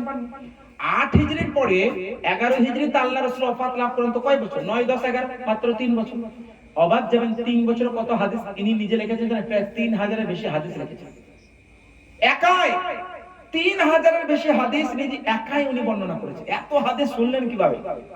অবাক যাবেন, ইনি প্রত্যেকদিন কি করতেন, মদিনার মসজিদে নববী শরীফের সামনে একটা জায়গা ছিল যেটার নাম ছিল সুফা, চবুতরা, মানে চার কোণা একটা জায়গা ছিল মসজিদ নববী শরীফের সামনে। যারা উমরায় গেছেন, যারা হজ করেছেন, তারা নির্দিষ্ট জায়গা সম্পর্কে অবগত হয়েছেন। তো মসজিদে নববী শরীফের সামনে একটা জায়গা ছিল যেটার নাম সুফা। ওখানে প্রত্যেকদিন 70 জন 72 জন থাকতো, কখনো 300 জন হতো। যারা থাকতো তারা স্টুডেন্টস ছিল। তারা কি ছিল? স্টুডেন্টস, মানে পৃথিবীর সর্বপ্রথম ইউনিভার্সিটির প্রথম স্টুডেন্টস তারা, আল্লাহর নবীর সর্বপ্রথম ছাত্র। তারা কি করতেন? কোরআন হাদিস শুনতেন, সুরক্ষিত রাখতেন, আমাদেরকে প্রচার করেছেন, যেটা আমরা পরবর্তীতে পেয়েছি। তো আবু হুরায়রা ওই 72 জন 70 জনের মধ্যে একজন, যিনি আল্লাহ নবীর বাণী শুনতেন। উনি নিজে বলছেন, আল্লাহর কসম, আমাকে যদি কেউ প্রত্যেকদিন 1 গ্লাস পানি আর একটা খেজুর দেয়, আমি আবু হুরায়রা জীবনে কখনো বাড়ি যাব না, বলো সুবহানাল্লাহ। খালি 1 গ্লাস পানি আর একটা খেজুর যদি প্রত্যেকদিন কেউ দেয়, আমি আবু হুরায়রা আল্লাহর ওয়াস্তে শুধু হাদিস শোনার জন্য, আল্লাহর নবীর ইলম অর্জন করার জন্য আমি নিজেকে বিলীন করে দেব, বলো সুবহানাল্লাহ। আর এটাই হয়েছিল হযরত আবু হুরায়রা রাতের পর রাত, দিনের পর দিন আল্লাহর নবীর বাণী শোনার জন্য প্রস্তুত থাকতেন, বলুন সুবহানাল্লাহ। আর এমনও হতো, সহিহ বুখারীর মধ্যে হাদিস আছে, হযরত আবু হুরায়রা বলছেন কেমন টেম্পারেচার ওখানকার, আরবের টেম্পারেচার কেমন, একদম হাই। আবু হুরায়রা বলছেন এমন হতো রোদের ক্ষুধার কারণে, পিপাসার কারণে, রোদের চাপটে গরম তাপের কারণে আমি কখনো মাথা ঘুরে পড়ে যেতাম, ঘন্টার পর ঘন্টা মাথা ঘুরে পড়ে থাকতাম, পরে আবার উঠতাম। তো হযরত আবু হুরায়রা এইভাবে জ্ঞান অর্জন করেছেন। 3000-এর বেশি হাদিস মাত্র 3 বছরে উনি একাই বর্ণনা করেছেন। এই হচ্ছে সাহাবীদের জীবন। আর আজকে আমাদের জীবন দেখুন, একটা হাদিস পড়ার জন্য আপনার 50 দিন টাইম লেগে যায়। আরে একটা হাদিস, নাওয়াইতু আন উসাল্লিয়া লিল্লাহি তাআলা, নাওয়াইতু আন উসাল্লিয়া লিল্লাহ, এইটুকু মুখস্থ করতে করতে 4-5 দিন পেরিয়ে যায়। নামাজ পড়া তো দূরে থাকে, হ্যাঁ? আরবি নিয়তি মুখস্থ করে 3 দিন 4 দিন ধরে, সূরা ইখলাস মুখস্থ করতে 10 দিন, সূরা ফাতিহা মুখস্থ করতে 15 দিন। এটা ফ্যাক্ট না, বলুন আমাদের বাড়ির বাচ্চাদের কথা বলছি। আর আল্লাহর নবী সাহাবীর কথা, অনেক বলেন হুজুর ওটা তো ওনাদের মাতৃভাষা ছিল, আমাদের তো মাতৃভাষা নয়। বলতে পারো ওনাদের মাতৃভাষা। তাছাড়া আপনি বাংলাতে কি পড়েছেন বলুন? বাংলাতে হাদিসের অনুবাদই পড়ুন, আপনি পড়ুন, বাংলাতে কটা পড়েছেন? পড়িনি। কারণ আমাদের ওইরকম অবস্থা, ইসলামের প্রতি আমাদের আগ্রহ বাড়াতে হবে, উৎসাহিত হতে হবে, আমাদের মধ্যে ওইরকম একটা ধারণা তৈরি করতে হবে, ইসলাম ইজ দ্য মোস্ট, সব থেকে জরুরি, সব থেকে আবশ্যক বিষয়।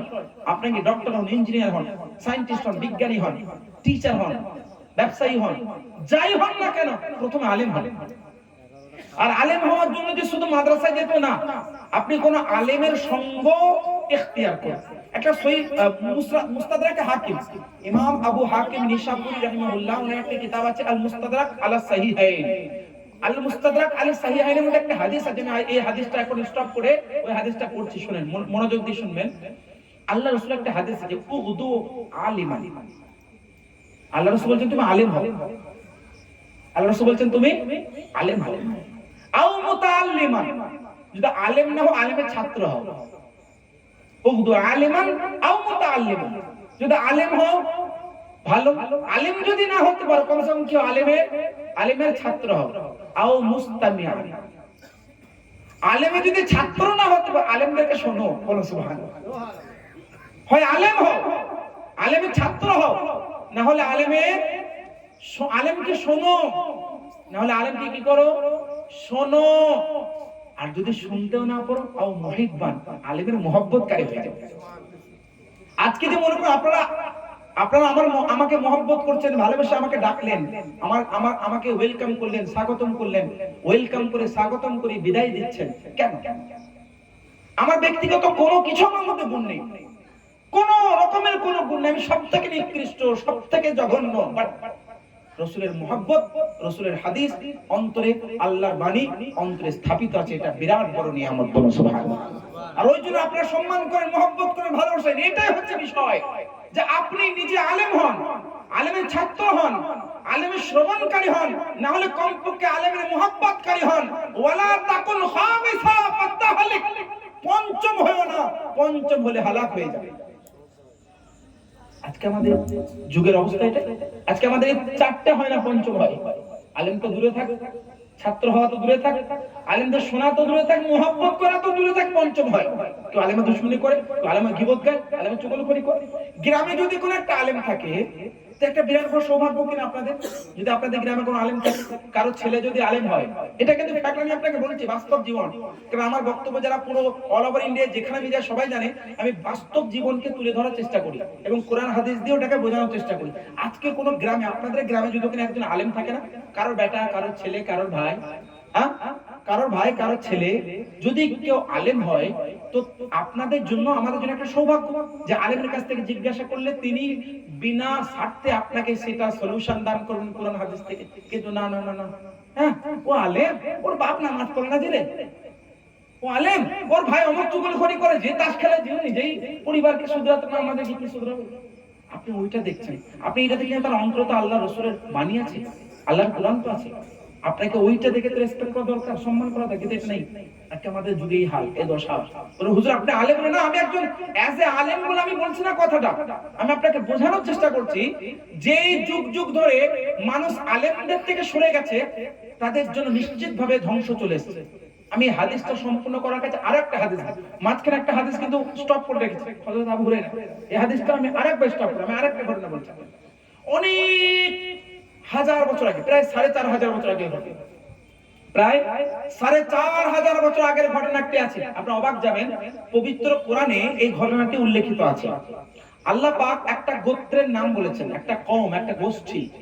এই গোষ্ঠীটা সমুদ্রের কিনারায় বসবাস করত। তারা কোথায় বসবাস করত? সমুদ্রের কিনারায়। আর তাদের জীবিকার মাধ্যম কি ছিল? উপার্জনের মাধ্যম ছিল একমাত্র তারা সমুদ্রে জাল ফেলতো, আর জাল ফেলে মাছ তুলতো এবং মাছগুলো বিক্রি করে তারা কি করত?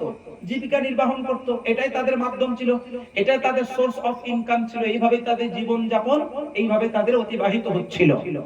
তো তাদের জন্য একটা বিধান ছিল, তাদের যে আলেম, মানে তাদের সমাজের যারা উলামা, আলেম ওলামা, তারা মুসা নবী আলাইহিস সালামের মান্যকারী ছিলেন। আর মুসা নবী আলাইহিস সালামের উপরে যে তাওরাত শরীফ নাজিল হয়েছে, তাওরাত শরীফের যারা আলেম ছিলেন, যারা যেমন আমরা কোরআনের আলেম, তো তারা তাওরাত শরীফের আলেম ছিলেন। তো তারা আলেমরা তাদেরকে শিক্ষা দিতেন যে তোমরা কখনোই হফতার দিনে, হফতার দিন মানে তোমরা কখনোই এই রবিবারের দিনে, মানে হফতার যে দিন, হফতার দিনে তোমরা, সরি শনিবারের যে দিন হফতার, শনিবারের দিনে তোমরা কখনোই মাছ ধরবে না। এটা তোমাদের জন্য নিষেধ। এটা ওই যুগের আলেমরা, ওই যুগের শরীয়তে এটা ছিল নিষিদ্ধ যে সপ্তাহে একদিন শনিবারের দিনে তোমাকে মাছ ধরা যাবে না। সমাজে বললেন, সেই যুগে, সেই সময়ে সমাজের ব্যক্তিরা যারা আলেমদের সম্মান করতেন, তাওরাত শরীফের যারা জ্ঞানী তাদের সম্মান করতেন, তারা বিরত হয়ে গেলেন, তারা মাছ ধরলেন না।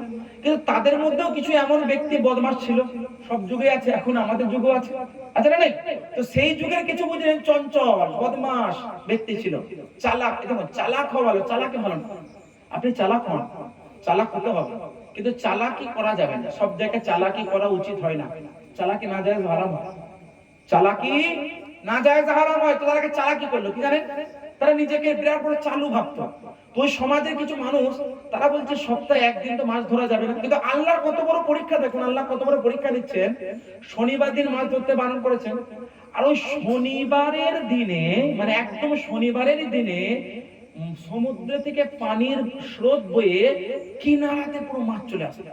মানে অন্যান্য দিনে মাছ যতটা না আসতো, তার দ্বিগুণ, তিনগুণ, চারগুণ মাছ বুঝলেন কিনারায় চলে আসতো। তারা লোভে ধরতে যেত যে না ধরো। তারা চালাকি করে না, ধরা যাবে না, যেহেতু শরীয়তে বারণ।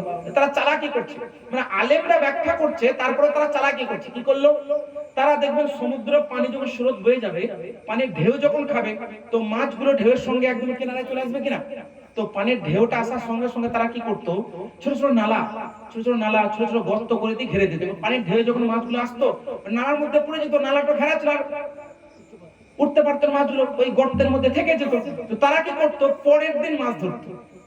মানে সপ্তাহে একদিন মাছ ধরা নিষেধ, শনিবারে। তো তারা কি করতো? মানে গর্তটা আগে করে রেখে দিত। আর যেমনি শনিবারে আল্লাহর কুদরতে পরীক্ষা নিচ্ছেন আল্লাহ, বিরাট মাছ, মানে দ্বিগুণ, তিনগুণ, চারগুণ অন্যান্য দিনের তুলনায় অনেক বেশি মাছ চলে আসতো। তো তারা কি করতো? ছোট ছোট গর্ত করে, নালা করে তারা রেখে দিত, আর মাছগুলো এসে জমে যেত, আর তারা পরের দিন ধরতো। এবার সেই যুগের বড় বড় আলেম, তাওরাত শরীফের জ্ঞানী, তো তারা বড় বড় আলেমরা এসে বললেন যে এইটা জায়েজ না।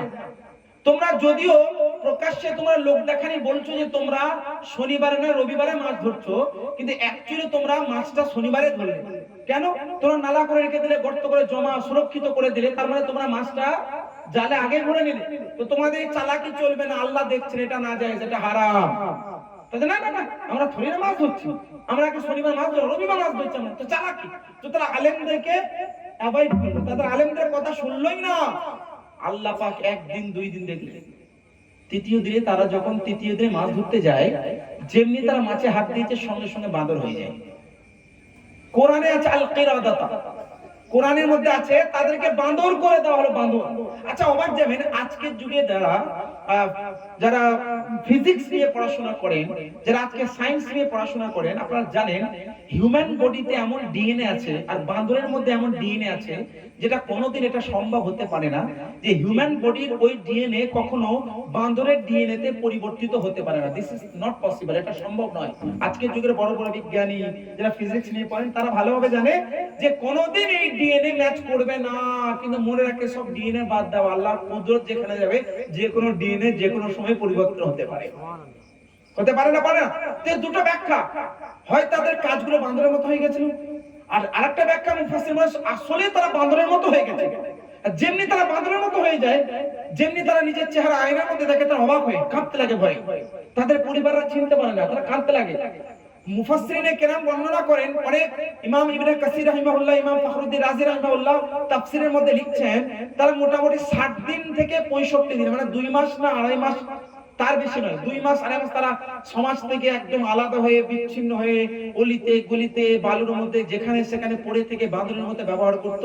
ওইভাবে করতে করতে আস্তে আস্তে ধীরে ধীরে তাদের সবার মৃত্যু ঘটে, সবার মৃত্যু ঘটে।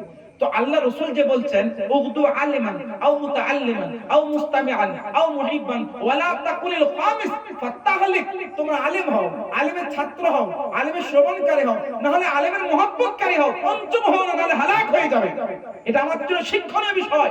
এটা ওই যুগের আলেম যাদেরকে অ্যাভয়েড করে ওই যুগের জনগণরা চালাকি করার চেষ্টা করেছিল, মহান আল্লাহ তাদেরকে পরীক্ষা দিয়ে তাদেরকে দেখিয়ে দিয়েছিলেন যে যারা আলেম হয় তারা নিজেরা যেমনই হোক না কেন তারা আল্লাহর কোরআন, আল্লাহর বাণী, নবীগণের হাদিস, নবীগণের একমাত্র কথাগুলো তাদের সামনে তুলে ধরে এবং জনগণকে পরিবর্তন করার চেষ্টা করে।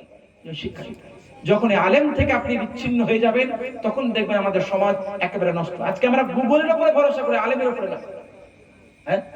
আজকে আমরা গুগলের উপরে, ইউটিউবের উপরে ভরসা করি, আলেমের উপরে নয়। একটা আলেম যদি কিছু কথা বলে ওই আলেমের কাছে সঙ্গে সঙ্গে যদি, আজকে গ্রামে অনেক মসজিদের, ইনিও তো আমাদের ইমাম সাহেব, তো ইমাম সাহেব যদি কোনো কিছু কথা বলে, কথা জন্য বললাম একজন ব্যক্তির সবকিছু জানা সম্ভব নয়, আমি তো সবকিছু জানি না, আল্লাহ যতটুকু জ্ঞান দিয়েছেন যতটুকু বলার সুযোগ দিয়েছেন আমি বলছি।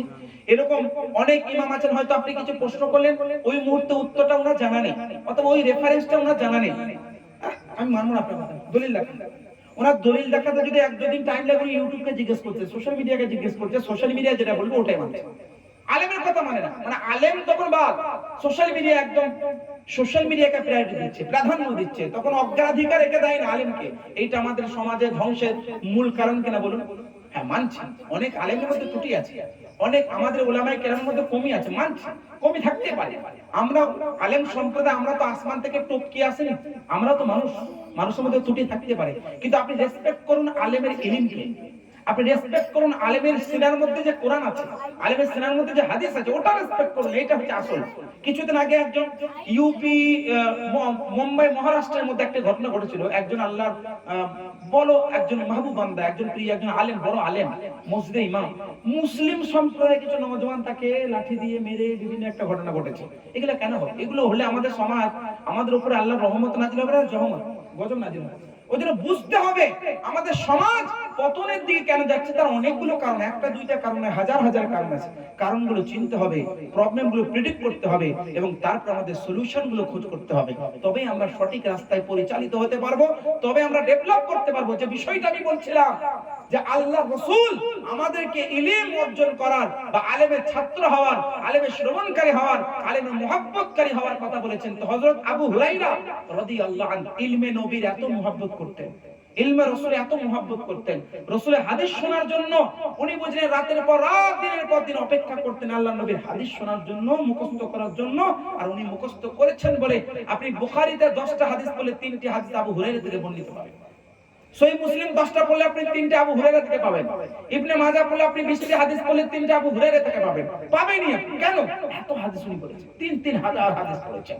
তো এগুলো সাহাবীদের জীবনে আমাদের পড়ে শিক্ষা নিতে হবে। সাহাবায়ে কেরামের জীবন এমন ছিল, তাদের লাইফস্টাইল এমন ছিল, তারা নিজেদেরকে প্রাধান্য, অগ্রাধিকার না দিয়ে, প্রায়োরিটি না দিয়ে তারা ইসলাম ধর্মকে প্রায়োরিটি দিয়েছেন, প্রাধান্য দিয়েছেন। নবী শরীয়তকে, নবীর ইলমকে, নবীর মুহাব্বতকে, নবীর ভালোবাসাকে। রাসূলের পাকের মুহাব্বত সাহাবীদের মধ্যে এমন ভাবে ছিল, আমি দুই একটি উদাহরণ আপনাকে বলবো।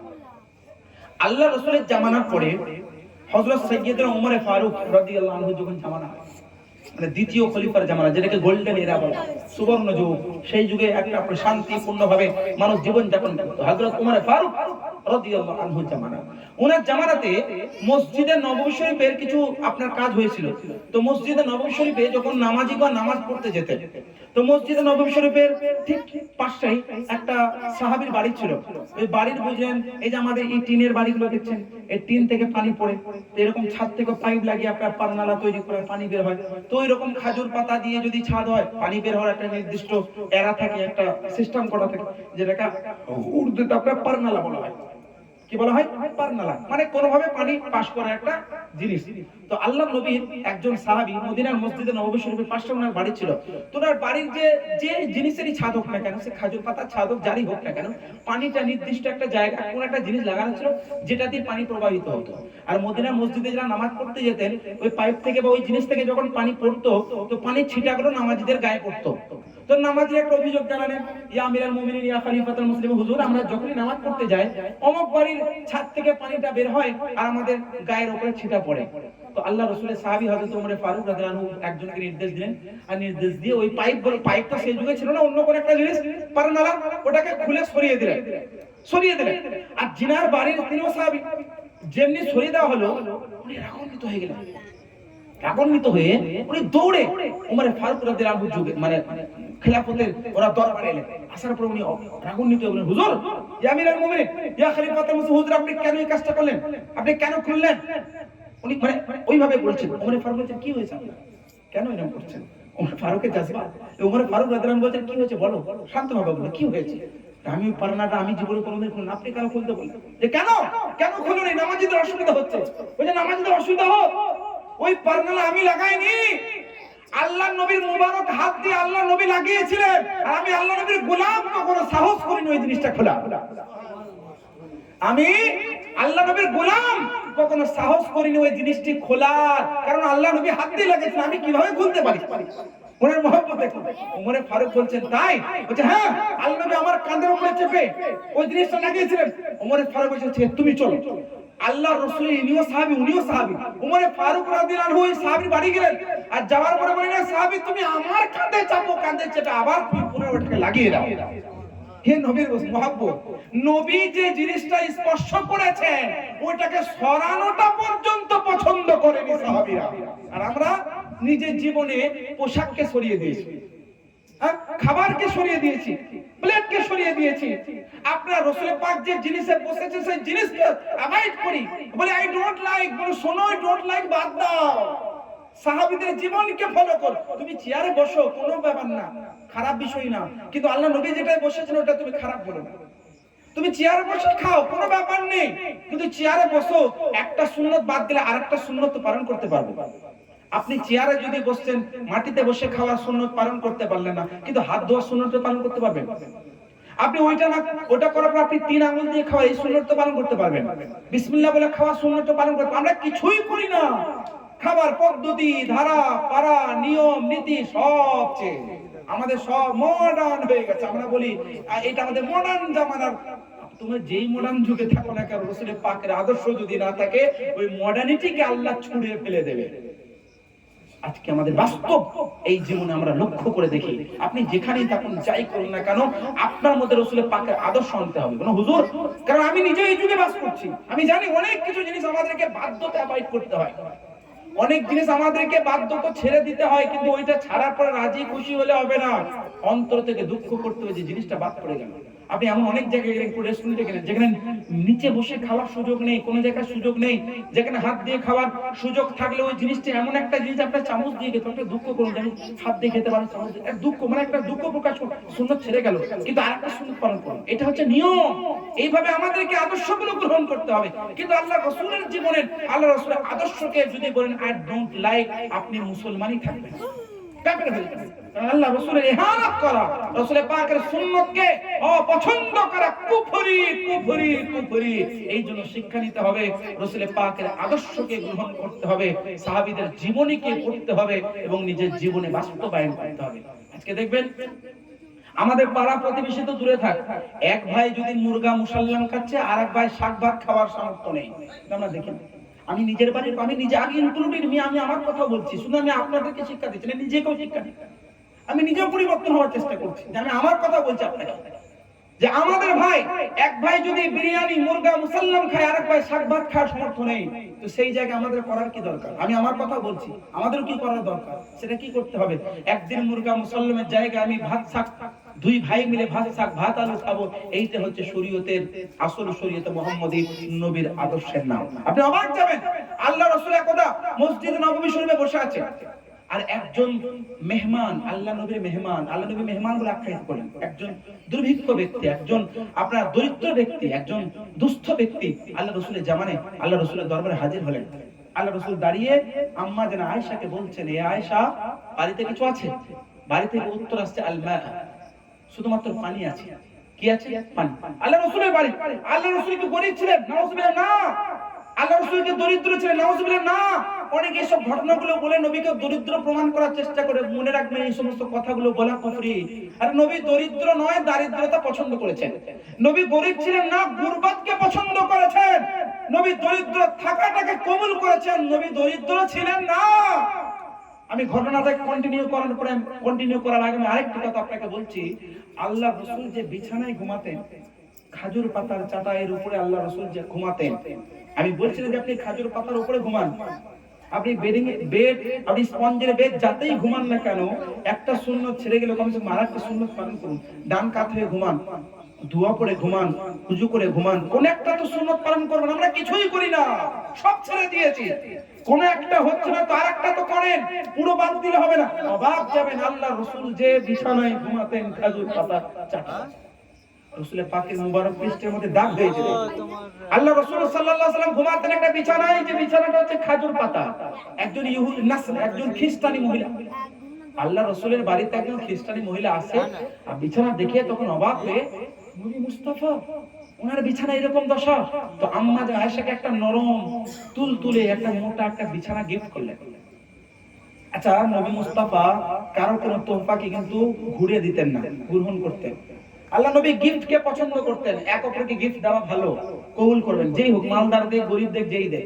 কিন্তু এখানে বিষয়টা আলাদা ছিল। আল্লাহ রাসূল, আমি সংক্ষেপে বলার চেষ্টা করব, রাত্রি অনেক হয়েছে, আমাকে অনেক দূর যেতে হবে। আল্লাহ রাসূল সাল্লাল্লাহু আলাইহি সাল্লামের বাড়িতে ওই খ্রিস্টানি মহিলাটি একটা নরম মোটা বিছানা দিয়ে যায়। আর আম্মা জান আয়েশার কাছে আল্লাহ রাসূল যখন আসেন, বলে, এটা কে দিল?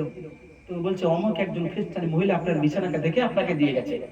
আল্লাহ নবী নিতে পারতেন, কারণ আল্লাহ নবী সবার তোহফা নিতেন, কিন্তু ওই তোহফাটা ঘুরিয়ে দিলেন কেন? কারণ শিক্ষা আছে। আল্লাহ নবী বলছে, শোনো আয়েশা, লাউ উদিতু আন আযহাবাল্লাহু মাই জিবাল আয-যাহাবি ওয়াল ফিদ্দা। হাদিসটা শুনেন, আল্লাহ রাসূল বলছেন, আয়েশা, আমি যদি চাই, মানে মনে কল্পনা করি, তো আল্লাহ পাক আমাকে সোনার এবং চাঁদির পাহাড় আমাকে দান করে দেবেন। লাউ উদিতু আন ইয়াযহাবাল্লাহু মাই জিবাল আয-যাহাবি ওয়াল ফিদ্দা। আমি যদি চাই, বলা তো দূরে থাক, আমি যদি মনে চাই, আল্লাহ আমাকে সোনা চাঁদির পাহাড় দান করবে, কিন্তু আমি নবী চাই না। কেন? তার কারণ আল্লাহ নবী গুরবাত পছন্দ করেছেন, দারিদ্রতা পছন্দ করেছেন। তো যে বিষয়টা আমি আপনাকে বলছিলাম, আল্লাহ রাসূল গরীব ছিলেন না, গুরবাত পছন্দ করেছেন। আল্লাহ নবী দরিদ্র ছিলেন না, দারিদ্রতা পছন্দ করেছেন। তার অনেকগুলো কারণ আছে। একটি হাদিস শরীফের মধ্যে আছে, বলেন সহিহ বুখারীর মধ্যে একটি হাদিস আছে, আল্লাহ রাসূল সাল্লাল্লাহু তাআলা আলাইহি ওয়াসাল্লাম ইরশাদ করেন, এমন সময় হবে, একজন মালদার জান্নাতি ব্যক্তি সেও জান্নাতে যাবে, একজন গরীব মুসলমান সেও জান্নাতে যাবে, কিন্তু একজন গরীব মুসলমান মালদার মুসলমানের 500 বছর আগে জান্নাতে যাবে। কেন? তার কারণ গরীব ফকিরের কাছে হিসাব দেওয়ার কিছু থাকবে না। সে কোথা থেকে ইনকাম করেছে, কোথায় ব্যয় করেছে, সব হিসাব তার থাকবে, একদম ইজিলি সে বলে দিতে পারবে। কিন্তু একজন মালদার, ওই ব্যক্তি হিসাব দিতে সক্ষম হবে না, অক্ষমতার শিকার হবে। এই জন্য মহান নবী বলছেন, লাউ উদিতু আন ইয়াযহাবাল্লাহু মাই জিবাল আয-যাহাবি ওয়াল ফিদ্দা। আমি নবী, আমি চাই না, যদি চাই, সোনা চাঁদের পাহাড় আল্লাহ দান করবেন। আল্লাহ নবী চান। তো যে বিষয়টা বলছিলাম, একজন দুস্থ ব্যক্তি নবীর দরবারে হাজির হলেন, আর আল্লাহ নবী বলছেন, আয়েশা, বাড়িতে কিছু আছে? আয়েশা বলছে, শুধু পানি আছে। নবীর বাড়িতে শুধু পানি, অন্য কিছু নেই, কারণ নবী পছন্দ করতেন। এরপরে নবী একজন, আল্লাহ রাসূল বলছেন, কেউ আছো আমার নবীর মেহমানকে আপনি নিজের বাড়িতে খাওয়াবে, মেহমান নামাজি করবে? একজন সাহাবী দাঁড়িয়ে গেলেন, ও না ভাবনা চিন্তা করে দাঁড়িয়ে গেলেন, হুজুর আমি খাও। উনিও জানেন না যে বাড়িতে আছে কিনা। উনি বলেন হুজুর আমি খাওয়াবো। উনি বাড়িতে বসে, আমি হুজুর আমি বাড়ি থেকে এসে আমি মেহমানকে নিয়ে যাচ্ছি। বাড়িতে গিয়ে তার স্ত্রীকে বলছে বাড়িতে কিছু আছে তো খাওয়া, নবী মেহমান আসবে। বলছে স্বামী বাড়িতে তো মাত্র 2টি রুটি আছে, আপনার 2টি বাচ্চা তাদেরকে খাওয়ানোর জন্য। বলছে শোনো অমুকের মা, আমাদের বাচ্চাদেরকে বেলাবেলি ঘুম পাড়িয়ে দাও, কারণ তারা জেগে থাকলে ক্ষুধার্তে কান্নাকাটি করবে, তাড়াতাড়ি ঘুম পাড়িয়ে দিও, 2টি রুটি রেখে দাও, নবীর মেহমান আসবে। আল্লাহ আল্লাহ নবীর মেহমান যখন যায়, ওই নবীর সাহাবীর স্ত্রী মানে সাহাবিয়া আর নবীর সাহাবী দুজনে আল্লাহ নবীর মেহমানের সামনে 2টি রুটিকে পেশ করে দেয়। আর উনি খেতে শুরু করেন। আল্লাহ নবীর সাহাবীর যে স্ত্রী, তিনি কত বুদ্ধিমতী ছিলেন দেখেন, উনি তার স্বামীকে আপনার ল্যাম্প, মানে সেই যুগে যে আপনার কোন রকম ভাবে ল্যাম্প হতো বা কোনো ভাবে আগুন জ্বালানো হতো, ল্যাম্প জ্বালানোর বাহানাতে বাড়িতে রুমে ডেকে নিলেন। আর ডেকে নিয়ে আমরা কেউ খাবার খেলে একটা আওয়াজ হয় না, চিবানোর আওয়াজ, কোনো একটা আওয়াজ হয়, তো তারা বাড়ির রুমের ভিতরে স্বামী স্ত্রী মিলে একটা আওয়াজ করছেন, যাতে ওই মেহমান মনে করে তারা বাড়িতে খাচ্ছে, বিনা দ্বিধাবোধে তারা খেয়ে নেয়। আল্লাহু আকবার। নবীর সাহাবিয়া আওয়াজ করছেন যাতে মনে করে মেহমান যে বাড়িতে আরো খাবার আছে, তারা খাচ্ছে, বিনা দ্বিধায় খেয়ে নেয়। আল্লাহু আকবার। নবীর মেহমান তখন খেয়ে নেয়, পেট ভরে খেয়ে নেয়। খাওয়ার পরে এদিকে তারা স্বামী স্ত্রী সন্তান সন্ততি কান্নাকাটি করছে ক্ষুধার্ত অবস্থায়। সকাল হতে না হতে আল্লাহু আকবার, ওই সাহাবী যখন নবীর দরবারে হাজির হয়, আল্লাহ নবীকে বলার আগে আল্লাহ নবী তার সাহাবীকে বলছেন, এ সাহাবী, আল্লাহ কোরআনের আয়াত তোমার জন্য নাজিল করেছে। একটি কোরআনের আয়াত, আল্লাহ বলছেন ওয়ায়ুতিরুনা আলা আনফুসিহিম খাসাসা, অর্থাৎ আল্লাহ বলছেন হে নবী, আপনার এমন কিছু সাহাবী আছে যারা নিজের চাইতে আপনার মেহমানকে প্রাধান্য দান করে, আল্লাহ তাকে কবুল করে নিয়েছে। এইটা হচ্ছে নবীর সাহাবীর আদর্শ, নবীর সাহাবীর নবীর প্রতি মুহাব্বত এবং ভালোবাসা, যে নবীর মেহমানের কেমন মেহমান নওয়াজি করেছে। এইগুলো আমাদের শিক্ষা দিতে হবে। এইটা হচ্ছে আসল ইসলাম, এটা হচ্ছে আসল আদর্শ। এটা নয় আমি মুরগা মুসাল্লাম খাবো, ভাই শাক ভাত খাওয়ার সামর্থ্য নেই। তুমি যতই মুরগা মুসাল্লাম খাও, যতই বডি বিল্ডার হয়ে যাও, কিয়ামতের দিনে কেউ কোনোভাবে পার পাবে না। হাসরে সবাইকে হিসাব দিতে হবে। সবার খাবার, এক মুঠো খাবার খেলে ওটারও হিসাব লাগবে। কারণ আল্লাহ পাক আমাদেরকে যদি কাউকে কোটিপতি বানিয়েছে, ওটাও আল্লাহর পরীক্ষা। কাউকে যদি আপনার ভিখারি বানিয়েছে, ওটাও তাকে আল্লাহর পরীক্ষা। তাই বুঝতে হবে, তাকে ভিখারি অবস্থায় জীবন যাপন করলে আল্লাহ তার জন্য বড় নিয়ামত রেখেছেন। কমালদার অবস্থায় জীবন যাপন করে যদি সঠিক জায়গায় ব্যয় না করে, তাকেও কিন্তু হিসাব দিতে হবে। এই জন্য মনে রাখবেন মুসলমানগণ, মুসলিম ভ্রাতৃভাজন, এগুলো আমাদের শিক্ষা। This is the Islam, this is the actual Islam. এটাই হচ্ছে আসল ইসলাম। আজকের যুগের টেররিস্ট, আজকের যুগে উগ্রপন্থী, আজকের যুগের বর্তমানে মিডিয়া যেভাবে ইসলামের অপপ্রচার করে, ওইটা ইসলাম নয়। এইটা হচ্ছে ইসলাম যে রাসূলে পাকের সাহাবীরা নিজের জীবনে অধ্যয়ন করেছেন, বাস্তবায়ন করেছেন, আমাদেরকে শিক্ষা দিয়েছেন। এইটা হচ্ছে আসল ইসলাম। আমাদের ইসলামকে শিখতে হবে, বুঝতে হবে। গোয়ালসারি গ্রামবাসীরা সকলে আপনারা সৌভাগ্যবান যে আপনারা গ্রামে কমপক্ষে বছরে একবার এই ধরনের প্রোগ্রাম করেন। আমি দোয়া করি, আমি আসি চাই, যে আসুক, যে বড় বড় উলামায়ে কেরামকে ডাকুন, কারণ এগুলো একটা সৌভাগ্যের ব্যাপার। আপনাদের মাত্র 1000, 1000, 500, 100, 200 টাকার চাঁদার বিনিময়ে আপনাদের বাচ্চাদের আগামী ভবিষ্যতের জন্য ইসলাম শিক্ষার মাধ্যম আপনারা বানাচ্ছেন। মনে রাখবেন, এই রকম ভাবে বড় বড় জলসা করুন, বড় বড় উলামায়ে কেরামকে ডাকুন, যাতে শিক্ষার একটা ধারা বাকি থাকে, বজায় থাকে, এবং ধারাবাহিকতাটাকে আল্লাহ ধরে রাখার তৌফিক দান করেন। বলুন আমিন। এখান থেকে বক্তব্য ইতি ঘটাচ্ছি। বলা ভাষার মধ্যে কোনো ত্রুটি থাকলে মহান আল্লাহ পাক ক্ষমা করুন। বলুন আমিন। দেখুন, নামাজ সংক্রান্ত একটি কথা আমি আপনাদেরকে বলবো।